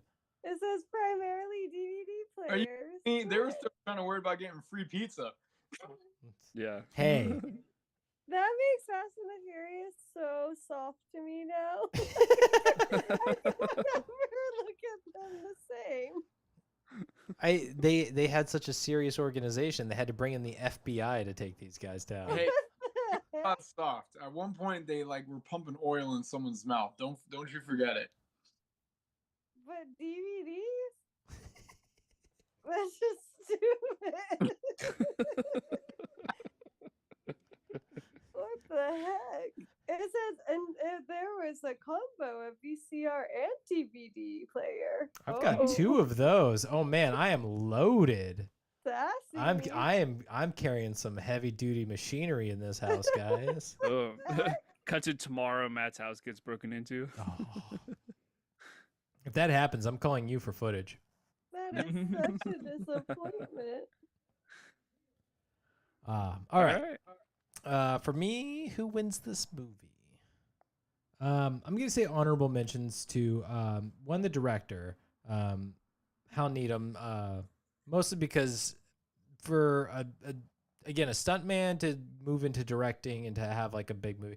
It's funny that like when I think about this, the amount of stunt men and women who move on to like a bigger career doing something else within the industry, it's not as uncommon as you'd think. But I'm impressed because I feel like people underestimate stunt performers and what they're capable of. Like they're not just somebody who you put into a car and do the thing or get hit in the face by whatever. It doesn't matter. They contribute a lot and they learn. I mean, like this is a great example of a guy going from stunts to directing and creating a hit movie. I mean, this is not a small feat. So kudos to him. The other honorable mention I'm going to give to Sally Field because I think she's a lot of fun and I think her character is really enjoyable, but she doesn't necessarily stand out. Like, even though she's in this movie and the sequel, when I think of Smokey and the Bandit, I do not think of Sally Field. With that being said, I don't know if I necessarily... I don't necessarily give it to the Bandit, but what I really enjoy, I'm going to say what wins this movie, it's the connection, and I'll just leave it at that word, connection, between the Bandit and Smokey Justice. These two together, they have a few minutes of on-screen time together, but the two of them really, like, they are what makes this movie. The chase, the interactions, why is this guy like from Texas? He's pursuing me into Arkansas. Wow. Like, it's just all of that. That's what I think wins this movie, because the Bandit has his charisma and the reason that we want him to win. And Buford has his persona and why we want him to lose. But both are enjoyable to watch, and they're really fun when we get to see them together. Their interactions together are fantastic. Especially when Bandit gets to have those moments of like, it feels like Bugs Bunny kind of things. Yes. It's like, hey, look over there and do the thing. Like, it's just it's such a. Or Wile E. Coyote Roadrunner. Yeah, those just those kind of vibes of like, yeah, owning the other guy, just embarrassing them. So yeah, I'm gonna say the connection between Jerry. them. Yes. Great take, Matt. Thank you. But that is all I have. And unless there are final thoughts beyond the final thoughts, I think that is a wrap on Smokey and the Bandit. So thank you guys. This was a great chat. But Jen, before we say goodbye, do you have next week's pick? Yeah, I had it my last pick. We're sticking to it, guys. Peaky Blinders, the immortal man. I've been waiting. Okay.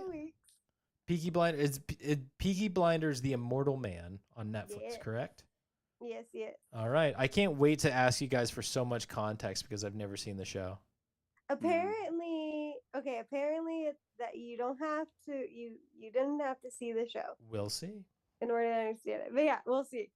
If you need context, I got you. Okay. Well, I've seen that series like maybe 6 times. Like, it's so good. Oh. Jeez, how many? Aren't there like a ton of episodes? You've watched it that many times? I don't have much of a life, Matt. Sorry, guys. We need to find you some more shows. Oh. All See right, you, dude. Brian. Ooh, he dipped quick. Everybody have a great week. I think Casey had just came home. Nah, it's all good. All right. I want to get the name right. So, Peaky Blinders. There it is. Okay. So I don't forget it. So that is a wrap for tonight on Smokey and the Bandit. Thank you for tuning in, and thank you guys for a wonderful chat. This was a great discussion. But tune in next week to hear our conversation on Peaky Blinders and the Immortal Man streaming on Netflix. Other than that, if you want to follow us, give us some likes, loves, and all the good stuff. You can follow us on Instagram at good.flickas. Love to hear from you. And you can always follow us here on YouTube at GoodFlickas. And tune in next week and further on for our future shows live here on YouTube at GoodFlickas. Give us a like, give us a follow, hit the bell, hit subscribe, do all of the things. We'd love to hear from you. And you can send us an email at goodflickas2020@gmail.com. Give us some advice. Let us know how we're doing. If you have anything that you'd like to share with us, we'll be happy to read that. Other than that, that is it. Does anybody want to take up giving ourselves the wrap here, or we're just going to say roll on 18-wheeler, roll on? I feel like it's like we're westbound and down, loaded up and truck up. See you next week. I like it, Jen. Thank you. Good night, guys.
There's something you see in me, 'cause I see the same in you. I know that there's more than meets the eye, 'cause you light up my world tonight. So we should be floating to wherever we're going, 'cause if the sky is an ocean, then we're going slow motion.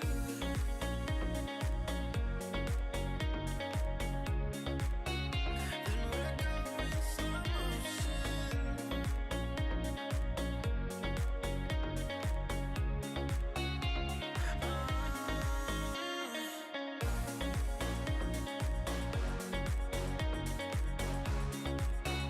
Then we're going slow motion.